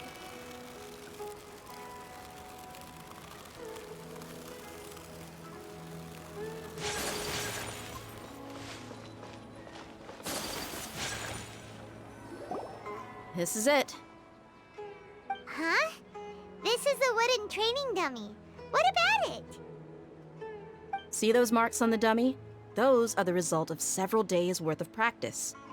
Let's say the sages didn't replace it every day. Shouldn't it be hacked to pieces by now? That's true, but what if they did? Then the sages would have had to reproduce every mark I left during previous training sessions. I'm a professional fighter. My martial school has always emphasized the importance of refined control. The force, angle, and entry point of each strike is calculated and deliberate. That's why I remember every mark on the dummy, as well as my state of mind as I made each strike. It's just as they say, each swordsman has their own unique style, and even the same swordsman can't make the same cut twice. It would be impossible to copy these marks. Is it really impossible? What if they used some fancy machine to carve every single mark? People often say that a camera's photo can never replace an artist's painting because the former has no spirit to it. The same thing applies here. At a mere glance, I can differentiate carved marks from the results of combat training. Whew, I hope that cleared things up for you. Hey, is this that new brain exercise game that's been super popular with the scholars lately? It's surprisingly fun. Anyway, it's getting late. I should escort Miss Dunyarzad to Nilu's stage. See you later. Well, back to square one. Is our memory deletion theory also wrong? But at least we've reached some other conclusions in the meantime. Yep, that's true. So, can we think of any new ideas right now? Strange? Paimon feels like everything's been strange lately. Huh? Leaving the city? You're right! It's really strange how we never thought of such a simple solution! Many things should become clear if we can confirm the flow of time outside of the city. Paimon can't believe it! Did we miss this because we're tunnel visioning too hard on our other theories? Or because we're just too tired? How about we go back and ask Nahida? Maybe we've forgotten something about leaving the city.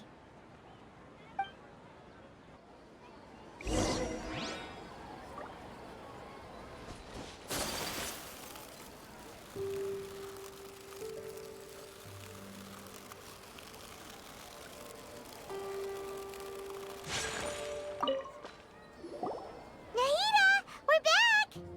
You're back early today. Did you find something new? Sort of. We're mostly sure now that we're not in a time loop. And we also aren't in the real world. But at the same time, we have a new question. Leaving the city. As far as I remember, you've mentioned your plans to do that twice before. We did?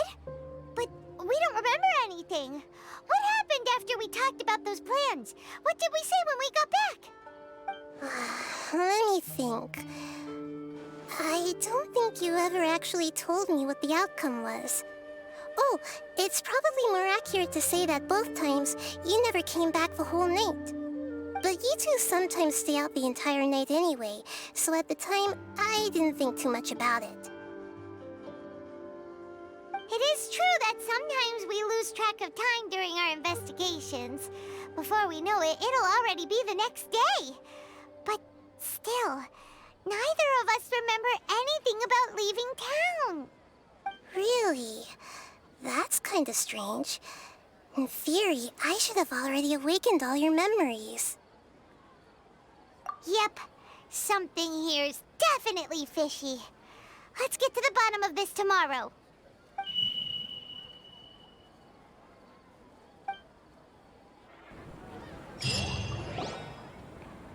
Our memories are back! About that. Well, where should Paimon begin? Traveler, aside from your memories that were just restored, I have another message for you.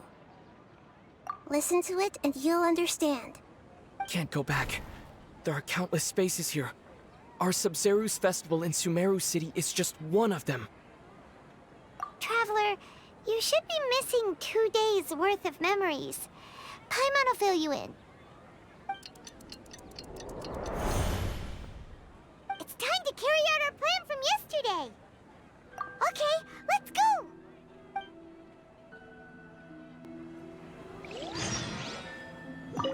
We don't have many more festivals to wait.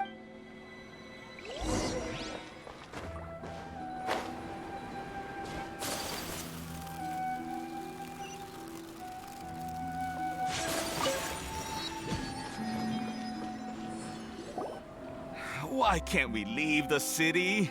What is the Academia up to now? Don't ask me. It's not like I can tell you anything. This is a direct order from the Grand Sage. Just wait until tomorrow. I have a real emergency. My goods have already arrived at Port Ormos. If I don't hurry, they'll be stolen. That's your problem. Make sure you make a request in advance next time. But it's not like you can just predict business matters in advance. It looks like the Academia already announced a lockdown for Sumeru City today. How completely unsurprising. Let's go and question them. Hello, sir. Why can't we leave the city today? Here we go again. Don't ask me. I don't know either. We just received an order that no one is allowed to enter or exit Sumeru today. They didn't tell us anything else. Angering me won't get you anywhere. If I had that kind of insider info, I would have left this stupid post long ago.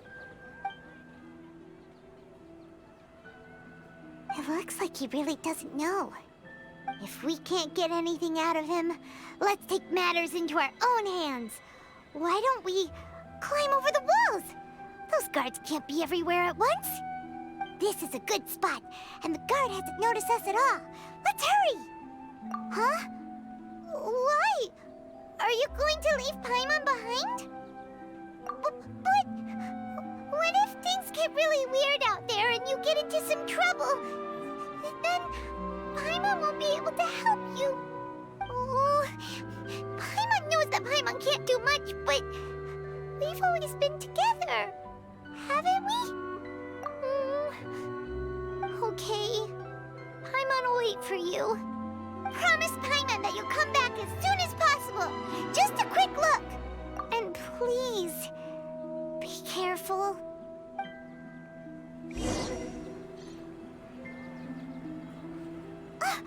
Memories! Traveler!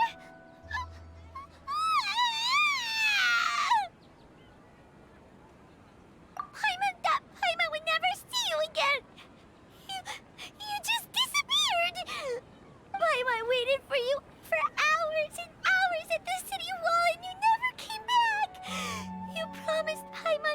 only taking a quick look. Paimon, calm down. He's here now. I don't think he understood what you were saying. Paimon doesn't care! Paimon wanted to go look for you, but you also said that Paimon should stay! Paimon was so worried and so scared the entire day!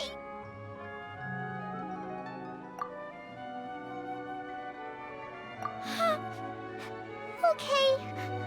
Paimon will forgive you. The most important thing is that you didn't actually disappear. Oh, Paimon was so scared that you had gone into another world! Okay, Paimon, can you tell us your perspective of what really happened yesterday? I see. Using two people's different perspectives. After that, you left the city. Paimon kept her eyes on you the whole time, but then you disappeared in an instant.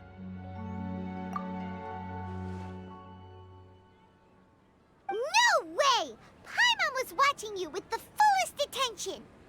What's your perspective, Traveler? You sure you don't have any memory of this? I guess that explains everything. You also lost your memories the last 2 times you tried to leave the city. Those days' memories can't be awoken. So, if we leave the city, our memories will be completely erased?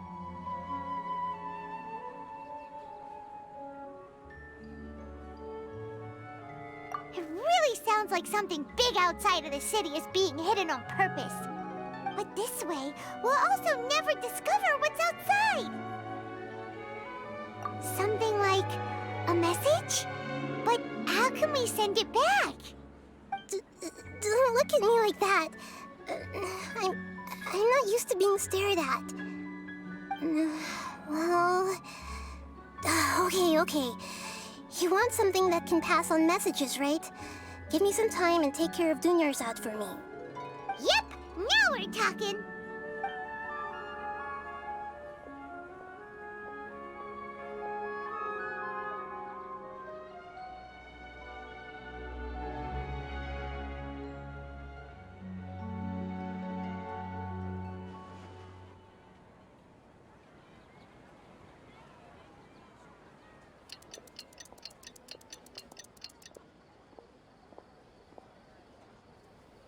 I'm done. Here you go. What? Isn't this just an Akasha terminal? I made some little changes. Akasha terminals are already capable of sending messages. I just tweaked it so that it could connect to any node. To make something like this? Nahida, you really know the Akasha like the back of your hand. Anyway, we can use this now to record a message, right? Yep. I'll help you save the messages. It should be pretty easy to use. I just can't guarantee the user's status and signal coverage when they're outside the city. We'll never know until we try. At least we're taking the initiative now. Let's go then. Let's expose those sages. All right. Paimon isn't as worried about being separated since it happened once yesterday. But Paimon still isn't happy about it. Okay, see you tomorrow, Traveler. That covers everything that's happened so far. Yes, although the signal was choppy and had some interference, we still managed to receive 2 messages from you when you were outside. Okay, now that you understand what's going on, let's hear the messages together.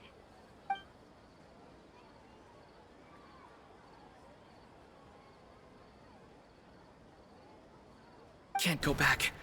There are countless spaces here. Our Sub-Zeru's festival in Sumeru City is just one of them. I've entered another space. Before me are flowing sandstone and howling fish. Impossible and surreal sights. All these spaces are empty except for the occasional ones that contain mute puppets rather than people. I can't sense any human presence.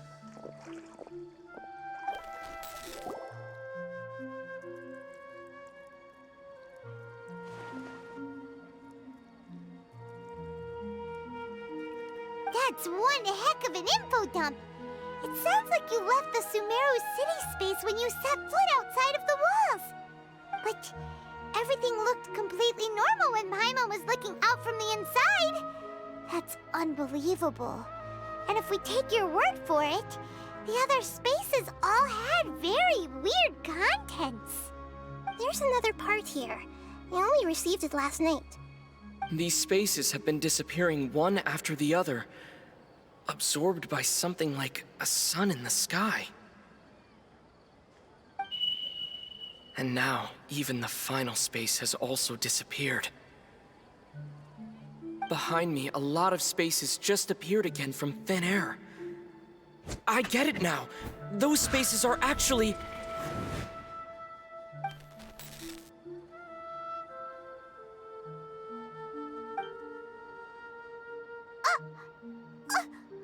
Why did the message end right there?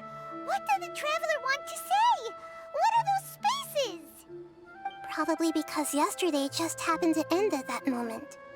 Oh, right. Paimon did hear a beep from the Akasha.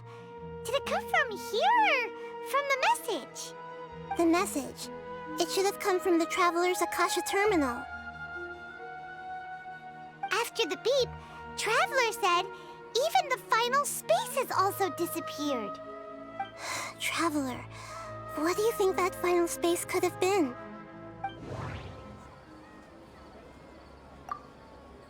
My impression is that each day in this samsara only ends at the sound of that beep from the Akasha. Was that space actually the real world? But wouldn't a real space just randomly disappearing like that be catastrophic? All the bizarre spaces I saw outside the city had one thing in common: a lack of human presence. That doesn't sound right. That doesn't sound... Oh, so that's what it is! After the sound of the beep, the final space, the Sub-Zero's festival, also disappears, and we're taken to the next day. Later on, Traveler also mentioned a bunch of new spaces materializing behind them.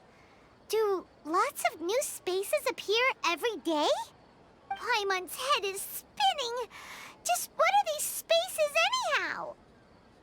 Well, consider this. For all the horrors of the Archon War, at its heart, it was just a game where a bunch of gods fought over 7 seats. So no matter how strange or spooky things may look on the surface, maybe all they point to in the end is a small and simple secret.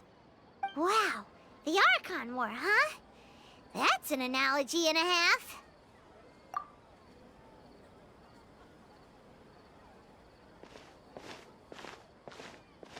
Hey, where are you going?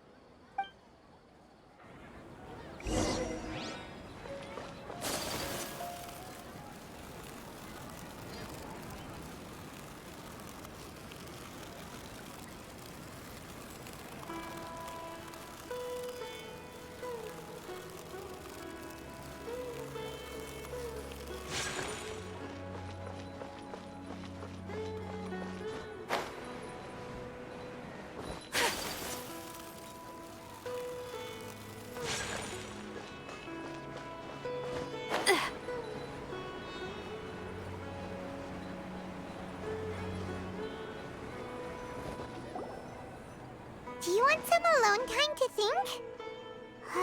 All right then, Paimon won't disturb you.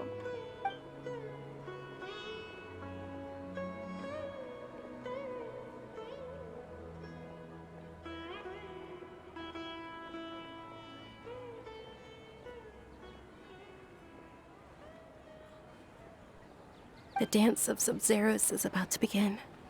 I'm going to go watch it. Okay. Why don't you go ahead, Dunyarzad? We still have some other stuff to do first. Okay then. See you later. Have you figured it out yet, Traveler? Time is ticking away.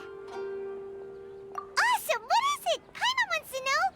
Oh, wait, no. Let's meet up with Nahida first. You can tell us both together. This time, we're gonna get to the truth.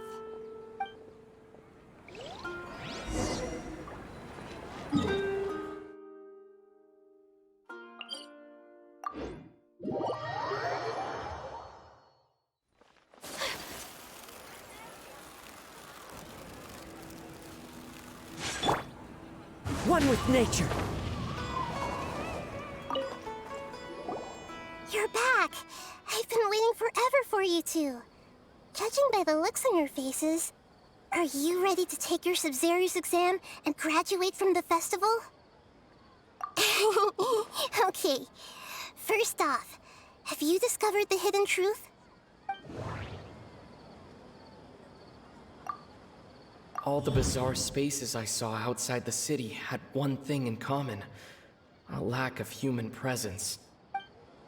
Those spaces remind me of dreams, like the one I had in the Avidia Forest, except these have no sign of human presence.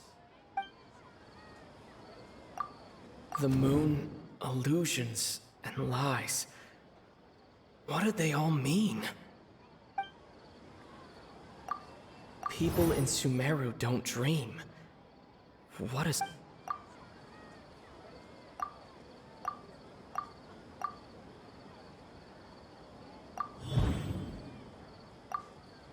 That doesn't sound right. We are all in a dream. It isn't that the people of Sumeru don't dream.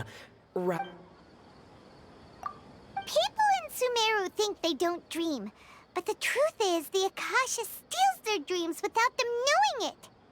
And those spaces with no human presence are stolen dreams without their host. That would explain why they sounded so weird when he was trying to describe them. Huh. So people in Sumeru do dream after all. In fact, we're all in one big dream together right now. Correct answer. Now, how did you conclude that the Akasha is capable of this?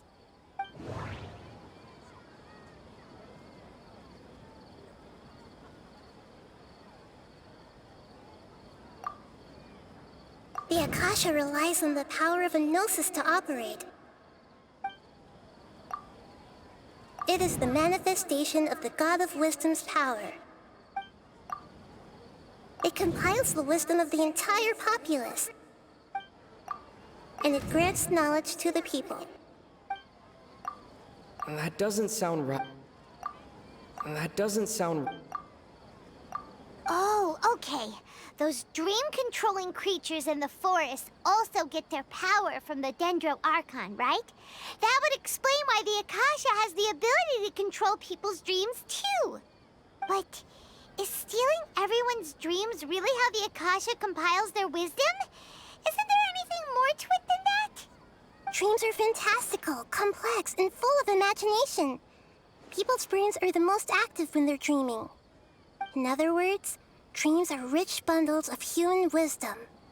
So in other words, the complete opposite of how Hypatia understood it. Paimon remembers her saying that the sages think dreams are foolish delusions, and the fact that no one dreams is a blessing from Greater Lord Rukkhadevata. So it was all a dirty trick? The real story is that the sages from the Academia are using the Akasha to steal people's dreams for their own use, huh? Oh? By the sounds of it, you understand the current situation pretty well. So then, what about the Samsara?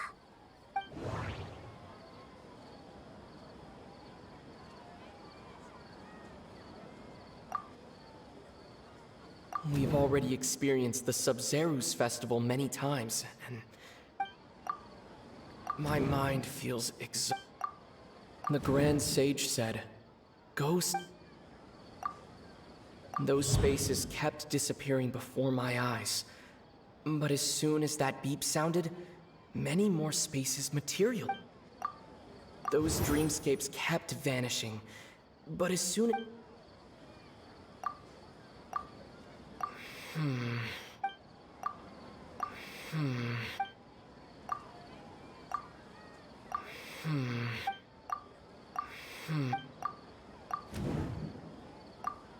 The Grand Sage said, "The beep is a prompt tone for a That doesn't sound... Correct.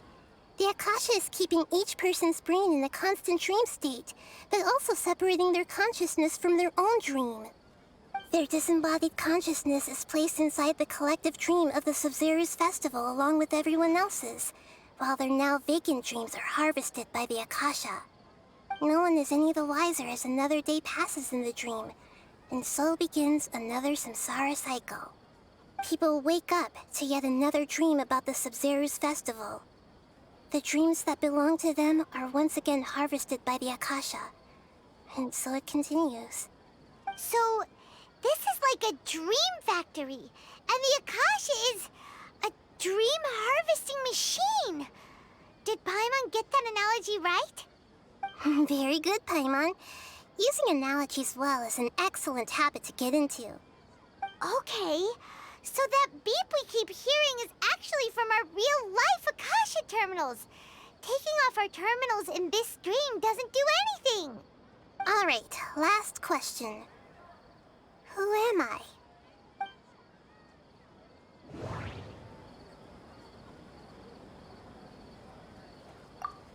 Now that I think about it, wasn't Illusions hinting at the sage's deception of Sumeru's people?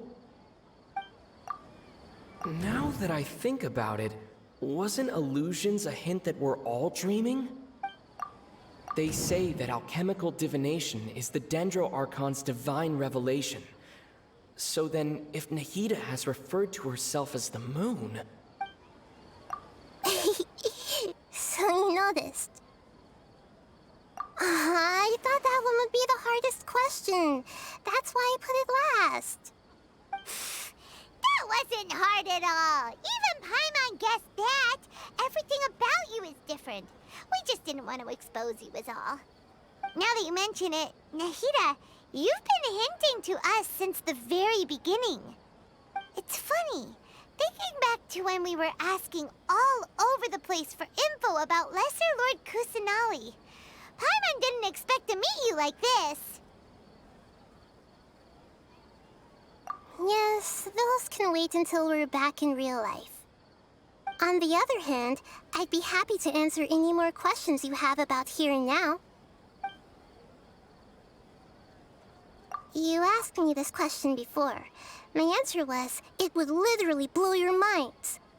Now that you know this is all a dream, this answer should hopefully make more sense. Have you heard the saying, don't wake a sleepwalker? Likewise, if someone suddenly had told you all this instead of you learning it on your own, your notion of reality and dream would be thrown into irreversible confusion. I couldn't expose you to that kind of risk. That's why I could only give you very subtle hints and some suggestions. Long story short, I'm really sorry I had to keep you guessing.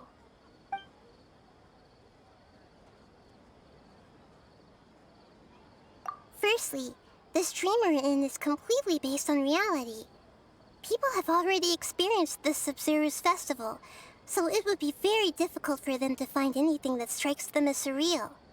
Secondly, you're probably wondering why people don't have any memories from earlier samsara, right? That's because people don't remember their dreams most of the time anyway. And in any case, their actual dreams are being taken away from them by the Akasha.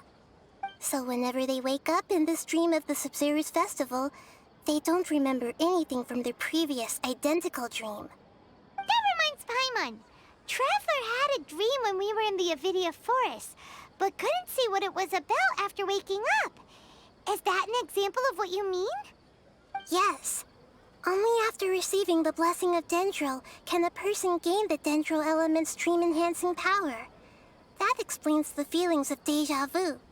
Meanwhile, everyone else has no idea that they are in the Sub-Zero's festival samsara, while their dreams are stolen from them over and over again.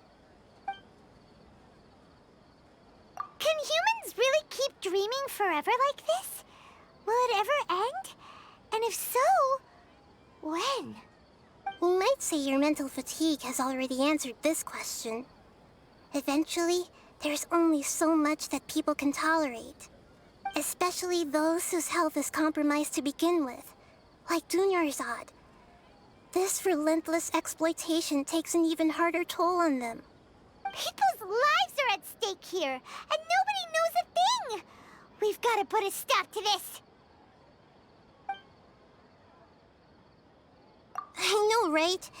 Why did they have to base this dream on my birthday? Could it really just be a coincidence? Even you don't know the reason? Wow, now that's strange. The Academia sages are determined to harvest lots of dreams in a short time, no matter the cost. They have to be up to no good. Unfortunately, I don't know anything about it. Traveler, do you have any information?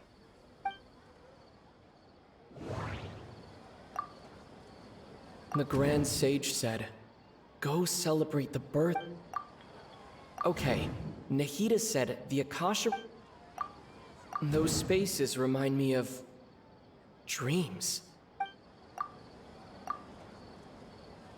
Celebrate the birth of that god? Could it mean... deceiving the people of Sumeru with no regard for their safety? No matter what they're trying to do, this is unforgivable. After we end the Sub-Zero's festival, Samsara, we have to look into them. How can the sages of the Academia do this behind their Archon's back?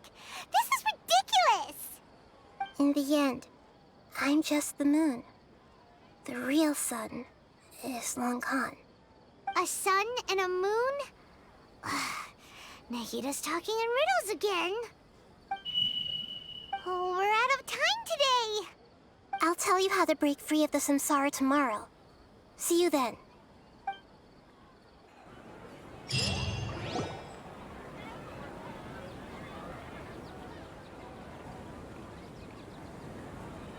morning, Nahida. Wait. Now that Paimon remembers everything, should we instead say good morning, Lesser Lord Kusanali? Hey! What's wrong, Nahida? You don't look too good. I'm afraid that what you're thinking right now is correct. Did Dunyarzad already disappear? No way! Are we too late? The real Dunyarzad's consciousness has indeed disappeared. It can no longer endure the constant dream harvesting. Paimon can't believe it. Wait, so what about that other Dunyarzad? Just what is she? Is she also going to disappear? She's actually something like a puppet, but not completely. The real Dunyarzad's consciousness could no longer keep playing her role in this dream. So another Dunyarzad appeared to replace her in the dream. Just like the grass and the trees, that Dunyarzad is just a building block of the dream that helps to keep it going. But personality-wise, she's nothing like the real Dunyarzad. Puppets are stiff, and can't copy a living person's vitality. After all, they're just there as filler. You know, speaking of which, the old Dunyarzad might not have been too different from a puppet. Dunyarzad truly believed that she met you within her consciousness, and it was you who inspired her. So you do remember her after all. Yes. Back then, her family was overly protective of her. No one cared about her personality or thoughts. It was as if she only lived to stall her Elazar. I just gave her a little wisdom so she could look at life in a new way.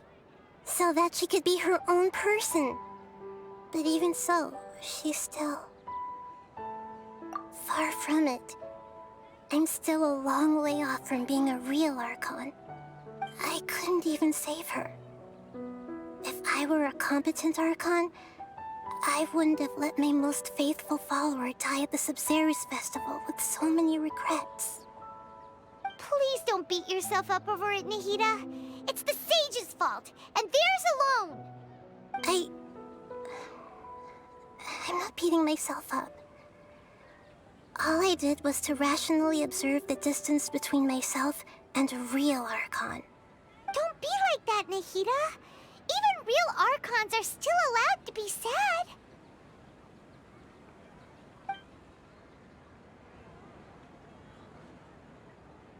To prevent more tragedies like this, we must end the Samsara as soon as possible.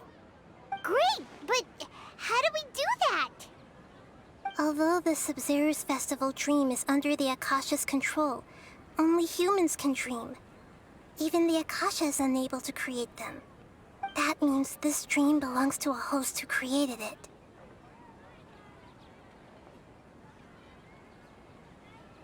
Huh? So, how should we find that person? Well, if this is someone's dream, then everything here must come from deep within their consciousness. Which means, with the power of imagination, they can change anything in this dream. Imagination? What do you mean by that? Imagination means breaking through what you perceive as normal.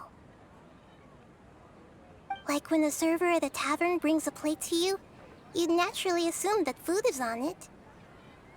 However, if you're the dream's host and you become aware that you're dreaming, when you imagine gold and more on the plate, the dream will respond in kind, and the server really will bring you gold and mora. But right now, our host is unaware that this is a dream. No matter how many times they're served, it will always be food. Find some way to make that person realize that they're dreaming. Usually, once that happens, the person will wake up and the dream samsara will be broken. How are we going to find them, though? If it could be anyone, it'd be like looking for a needle in a haystack. And even if we did find them, how are we supposed to make them realize they're dreaming? After all, like you said, don't wake a sleepwalker. It's extremely difficult, yes. But the only ones who can do it are you two. Remember, everything you've achieved up to this point has all been for the sake of finding the host and ending the samsara. As for me, during this time, I'll be out of town. Out of town? Are you going to that place full of dreams where the traveler went? Yes. I want to try something. There must still be a small wisp of possibility. Hurry and go. Dreams are supposed to be fantastical, romantic, and full of pleasant surprises. Unnecessary things like this samsara need to end. Paimon's still a little upset that we've come this far only for Dunyarzad to... She was such a good person, with such a simple wish. But fate was against her. Yeah, saving Dunyarzad is what kept us going this whole time. But we mustn't lose hope, Traveler. Dunyarzad would definitely want to see us save everyone else. So let's break the samsara for her sake. Paimon's wondering, do you think the sages would get one of their own to be the host of this dream? Feels like it would be easier to control it that way, no?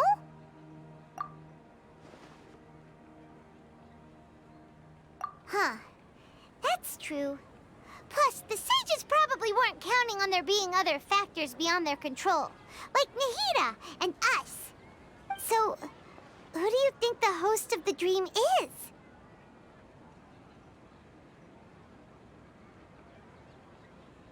Oh, that would make sense. Ferris, the Knight of Flowers, is a symbol of the whole Sub-Zero's festival, right? Pretty core character. Let's go ask him some questions, shall we?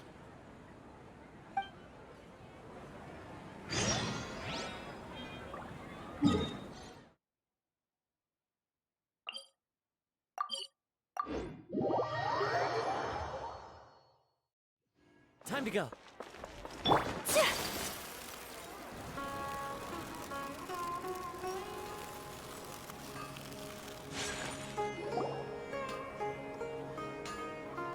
You're back. You left in a hurry last time. Is everything okay? Everything's fine, just... it's a little hard to explain. Would you mind taking part in a little experiment with us? An experiment? That came out of nowhere. I'm listening, though. What do you need me to do?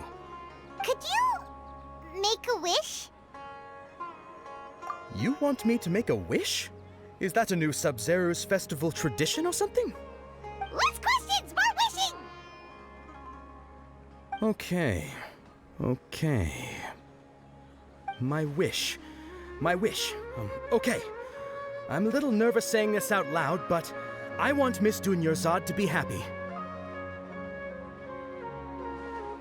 Oh. I noticed earlier that she looked a bit down, and she wasn't really talking to anyone. She just doesn't seem like herself. She's always so gentle and kind, and all the kids love her. I've also wondered if the reason she asked me to be Fairest Knight of Flowers is because I'm special to her, or something. So, you have a crush on Dunyarzad? Oh, is it that obvious? After what I just said, I guess it is. When she placed the hat of the Knight of Flowers onto my head, she said to me, "I want everyone to have a happy Sub-Zero's festival." What she didn't realize was that I'm not that interested in how everyone else feels. In that moment, I just wanted to be her Knight of Flowers for the rest of my life. 50 years, 100 years, I'll serve her till the end of time. Okay, yeah, that was a bit much. Felt like the right moment to get it off my chest, but that was pretty embarrassing. Okay, I'm ready to make my wish. I would like Miss Dunyarzad to appear in front of me right now with a smile on her face. Here goes. Please come true. I'm gonna open my eyes. Oh, you're... What? Fucky? Sorry, but only one portion of Yelda candies per person. Back home you go. Nice try, you two. Anyway, never mind. I don't need to see her appear right in front of me. As long as she's happy. Guess he isn't the host of this dream after all. Should have expected it wouldn't be this easy.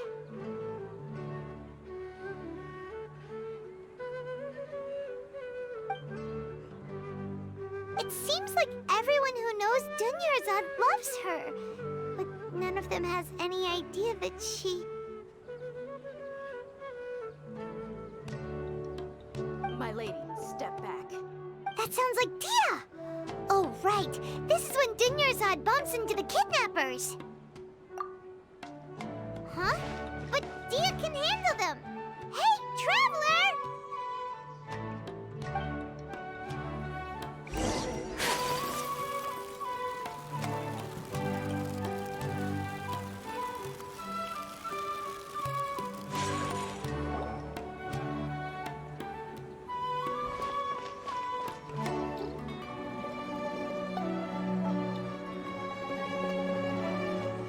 Oh, it's you. Great timing. Please take... Hey, this is my job. The homie Yannis pay me, not you. You... Fine, all right. Knock yourself out. Why are you so worked up anyway? It's not like I don't trust your fighting skills. Anyway, watch yourself.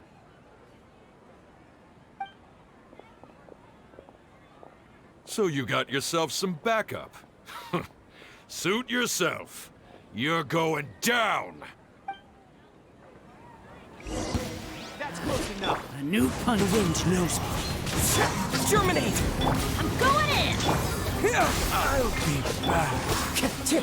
Huh? Whirling... One with nature.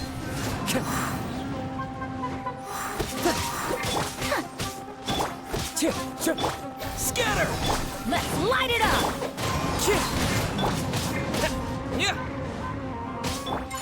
My Fallen leaves, adorn my... Propagate!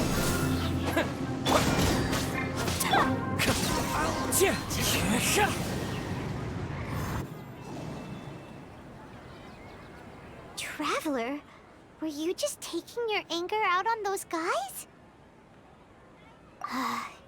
You and Nahida both. Dunyarzad wouldn't want to see you two like this.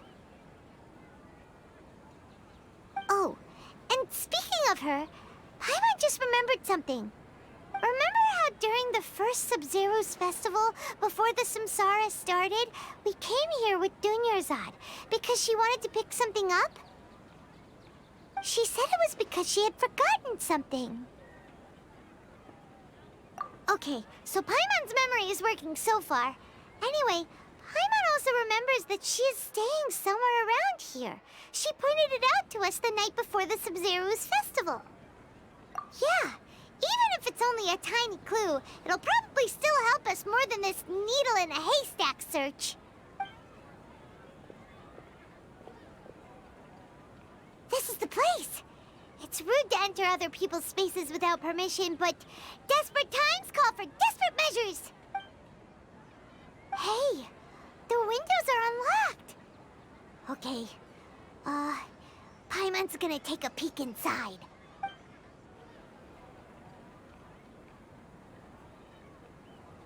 This was only a temporary residence, so there was pretty much nothing inside except this book on the table. Should we open it?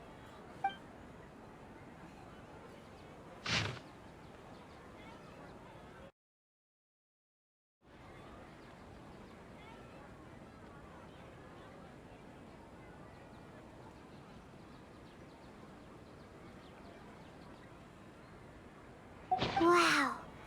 Dunyarzad wrote all of this. Sounds like she was always thinking of us even while we were away.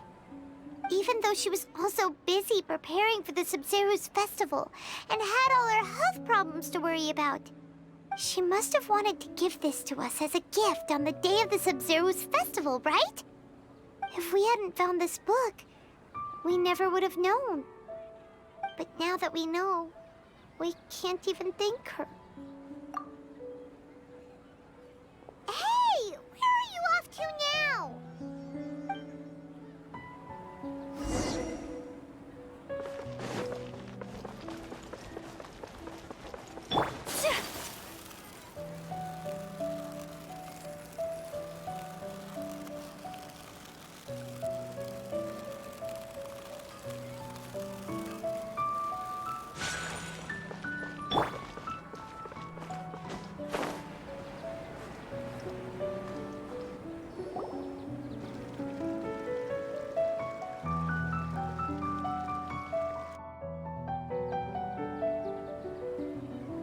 It's Dunyarzad's puppet.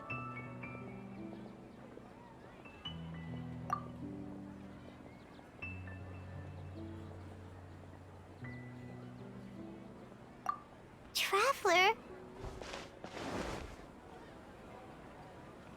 You must be exhausted. Come to think of it, we've been stuck in this place for a really, really long time.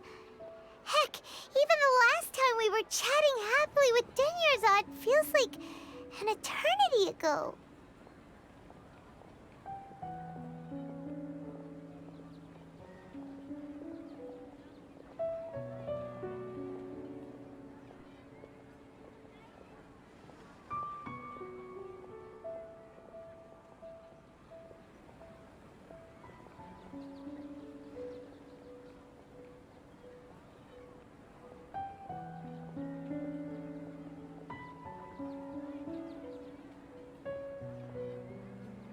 Paimon still remembers when we were sitting here, and the way her eyes sparkled when she talked about Nilou's Dance of Sub-Zeros. There will always be frustrations in life, but I know that the point of living is not to leave behind any regrets.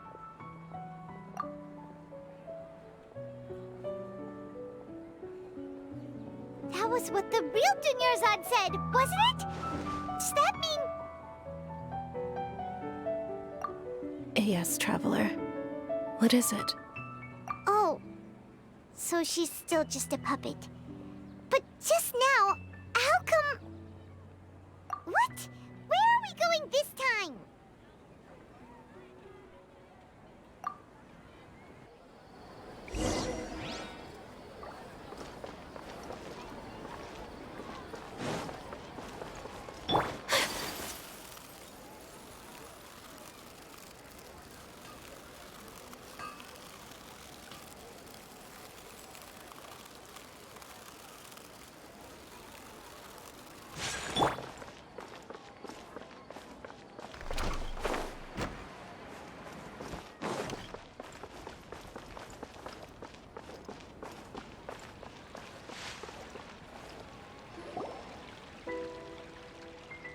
If you continue to resist, we will have to order an investigation into every single event organizer. The Grand Sage has already granted you... Oh.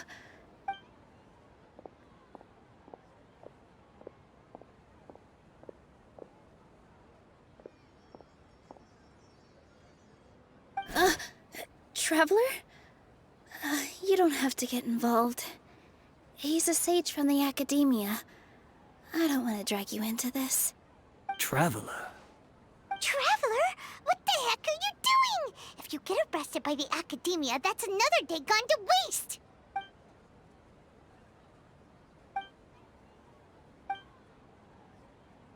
Wait, they're not reacting. Have they been scared stiff? Oh, of course! If this is the Sage's plan, they wouldn't put themselves through this. So they're just substitutes. What is this? What happened to the Grand Sage and his entourage?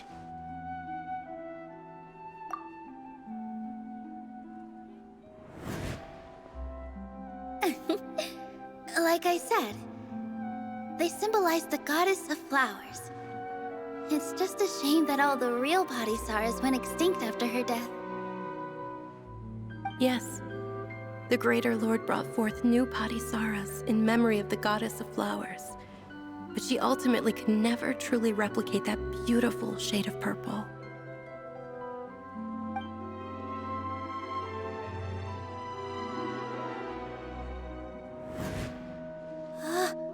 That beautiful shade of purple. Aren't these flowers real Padisaras? Just like the ones from the legend?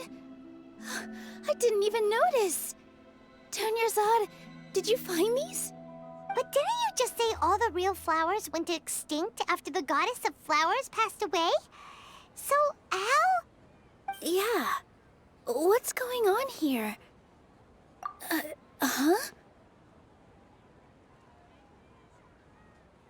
You guys are acting weird. But okay, I'll try.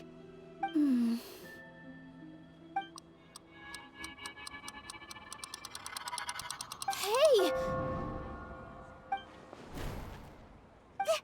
They disappeared! So Nilu's the host! What a surprise! Purple Padisaras don't exist in the real world anymore. But in Nilu's subconscious, they can appear as decorations on the stage! It's just like the example Nahida told us. People assume there will be food on a plate, and Nilu assumed there would be real Padisaras in the flower pots. So when you saw the flowers, you instantly knew it was Nilu? But if we want to end the samsara, we need the host to become aware that they're dreaming. How should we make Nilu realize that? Am I dreaming? Huh? So I'm right. Is this Lesser Lord Kusanali responding to our celebration of the Sabzeruz festival? Wrong guess, but you aren't completely wrong either. The point is, what made you think this is a dream? As far as you know, people in Sumeru don't dream, right? Yeah, but have you heard the tale of the first sage?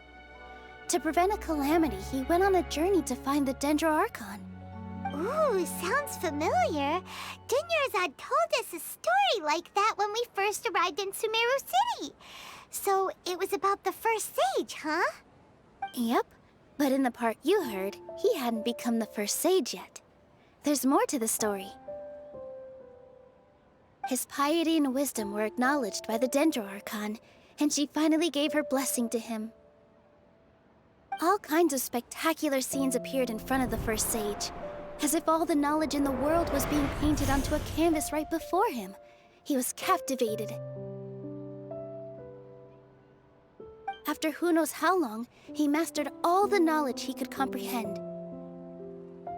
Afterward, he said to the Dendro Archon, "I miss my parents, my wife, and my children. I've been away from home for far too long. They must be worried." The Dendro Archon smiled. The next second, the sage found himself lying in his bed, as if he had just woken up from a dream. His wife, lying next to him, said, "You're off to search for the Dendro Archon today, aren't you?" Have a safe journey, my love.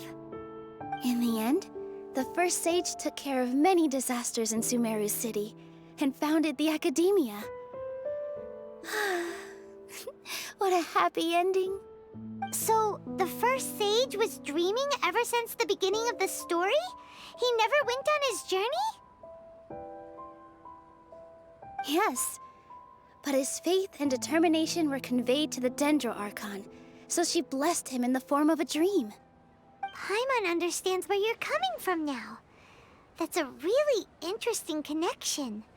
But we really gotta wake up soon, like the sage in the story! I see. Well, it just so happens that today's Sub-Zero's festival is almost over too.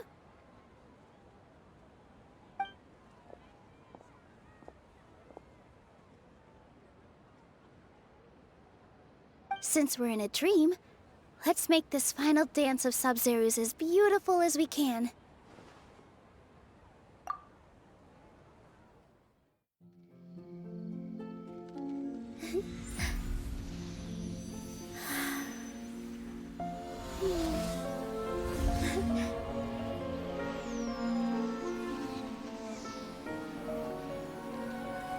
The wait is over, everyone.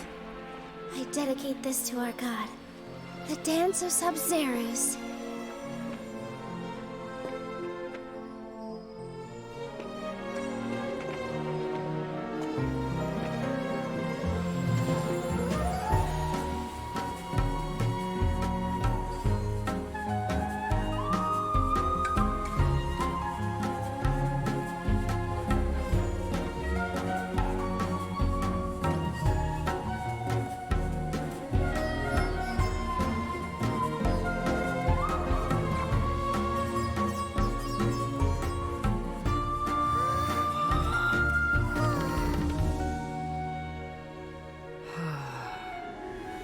I'd be lying if I said I had no regrets. I would have loved to see Nilou's dance.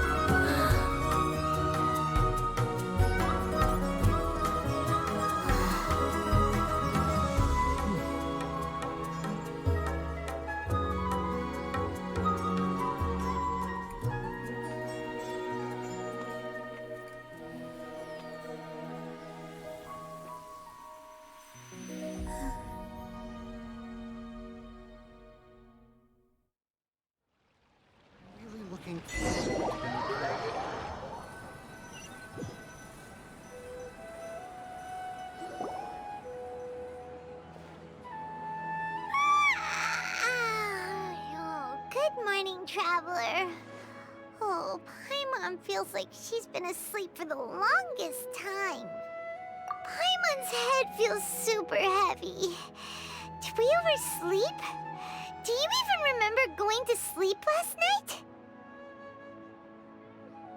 Paimon thinks it was after the Sub-Zero's festival. The Sub-Zero's festival! Have we finally escaped from the Sub-Zero Samsara? Quick! Take off your Akasha terminal!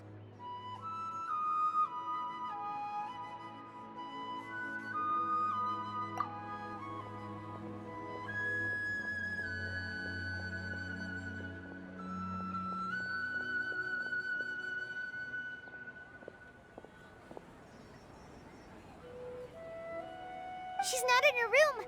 What happened? Huh? What usual spot?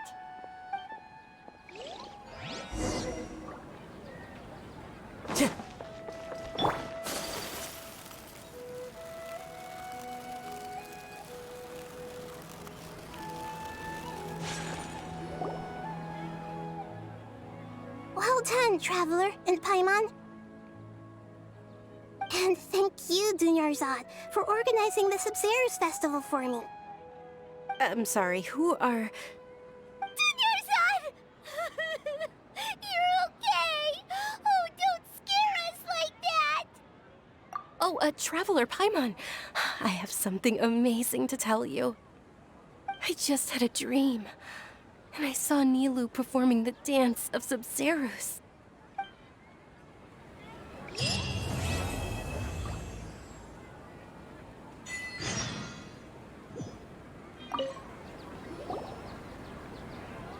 You're actually Nahida, aren't you?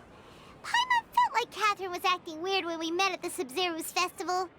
And Dunyarzad, did you save her? It's a really long story. We shouldn't disturb her. Her consciousness is still weakened. Let's chat somewhere else. How about by the Traveler's favorite bench?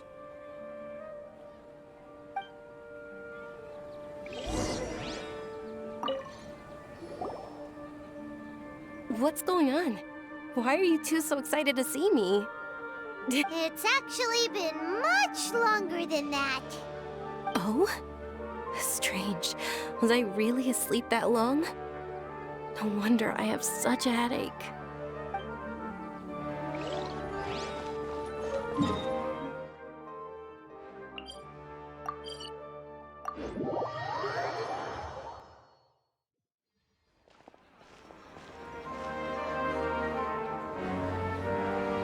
Let's talk about Dunyarzad first. It's such a relief that she's all right.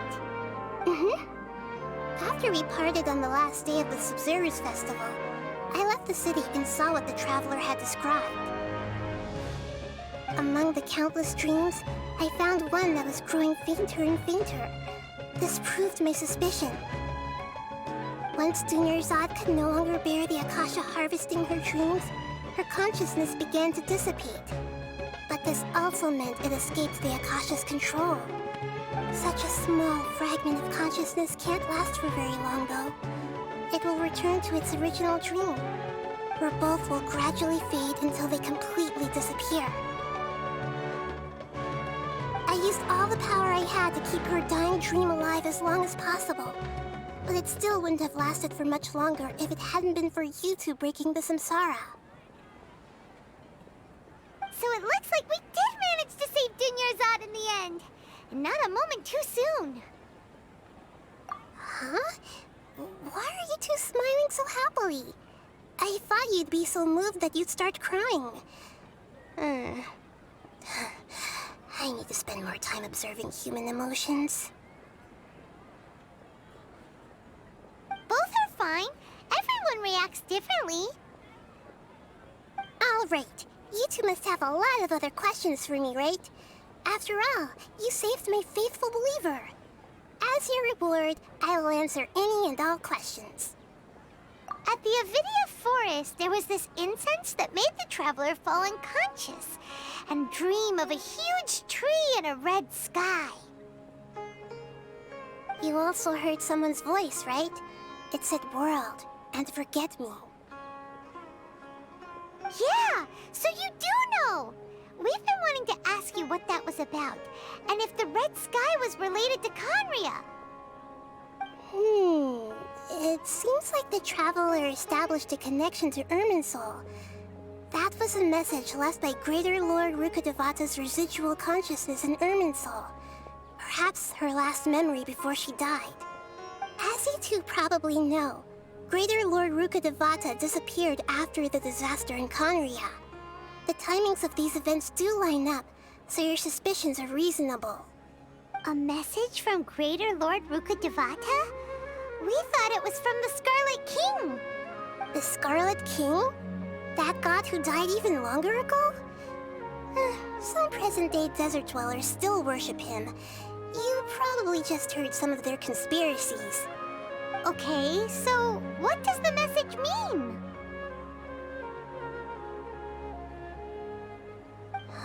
I still haven't managed to decipher it.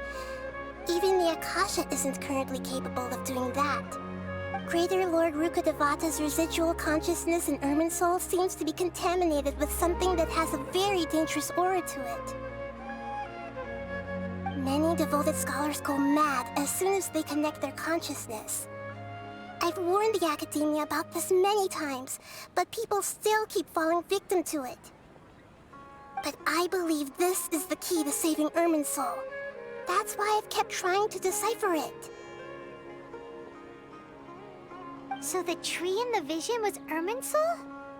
Oh, Tainari also said that Irminsul is sick. Is it because of the contaminated consciousness? But even if you can't figure out what that vision was all about, it seems like our search for you was all in vain.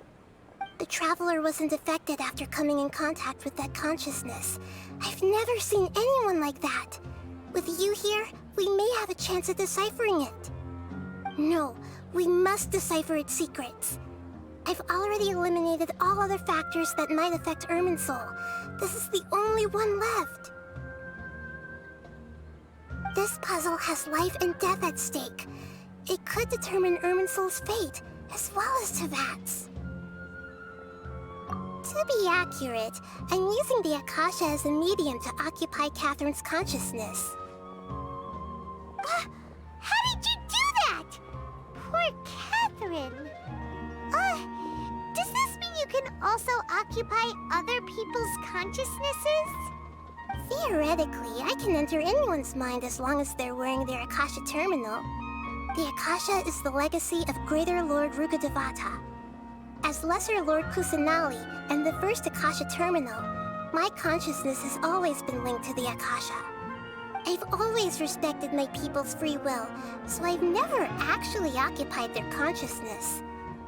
When necessary, I just borrow this bionic Snezhnayan puppet. Hold on. Did we just learn some deep, dark secret? So Catherine is... No wonder Paimon felt something was off about her. What about your own body? Why do you need to borrow other people's? Don't you live in the sanctuary of Surasthana? That story begins a long time ago. After Greater Lord Rukkhadevata disappeared, the sages found my newly born self and took me back to Sumeru. At that time, I was young and weak. The sages kept me in the sanctuary of Surasthana, ostensibly for the sake of protecting me. But I've hardly heard from them since. However, I do understand that they had hoped to find Greater Lord Rukkhadevata instead of me, a symbol of her passing. So, the sages basically put their new Archon under house arrest? How dare they! Why don't you teach them a lesson, Nahida? In some ways, they aren't wrong. Greater Lord Rukkhadevata was omniscient and omnipotent. Even after her death, the Akasha is still empowering this nation. And I'm still really far away from being able to call myself the God of Wisdom. Moreover, the Academia is also more proficient at governing this country. My existence has little meaning. Yeah, you got a lot of believers. Just look at the Sub-Zero's festival. Everyone who showed up truly loves you. Thank you for the kind words. But I honestly don't need physical freedom as long as I can connect my consciousness to the Akasha. Trying to find a way to save Irminsul is my life's mission and top priority. I will work on that, and try to live up to being a deity in the meantime. Every once in a while, I will also take up the duties of the God of Wisdom and enlighten a lost soul here and there.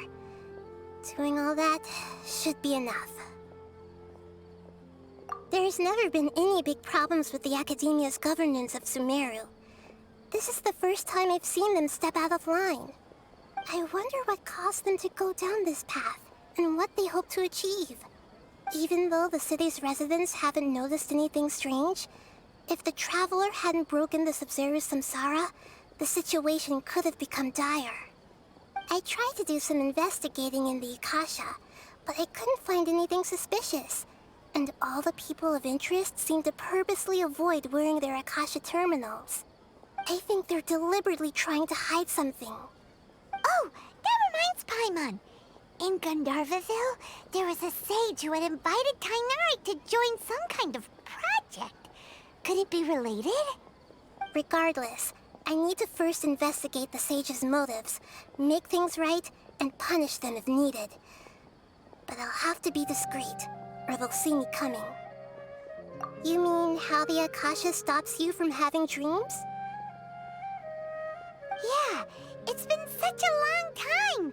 No one's noticed something's up? It's not that no one noticed. It's more like no one cared. Ultimately, it's all rooted in the sage's misdirection. Misdirection?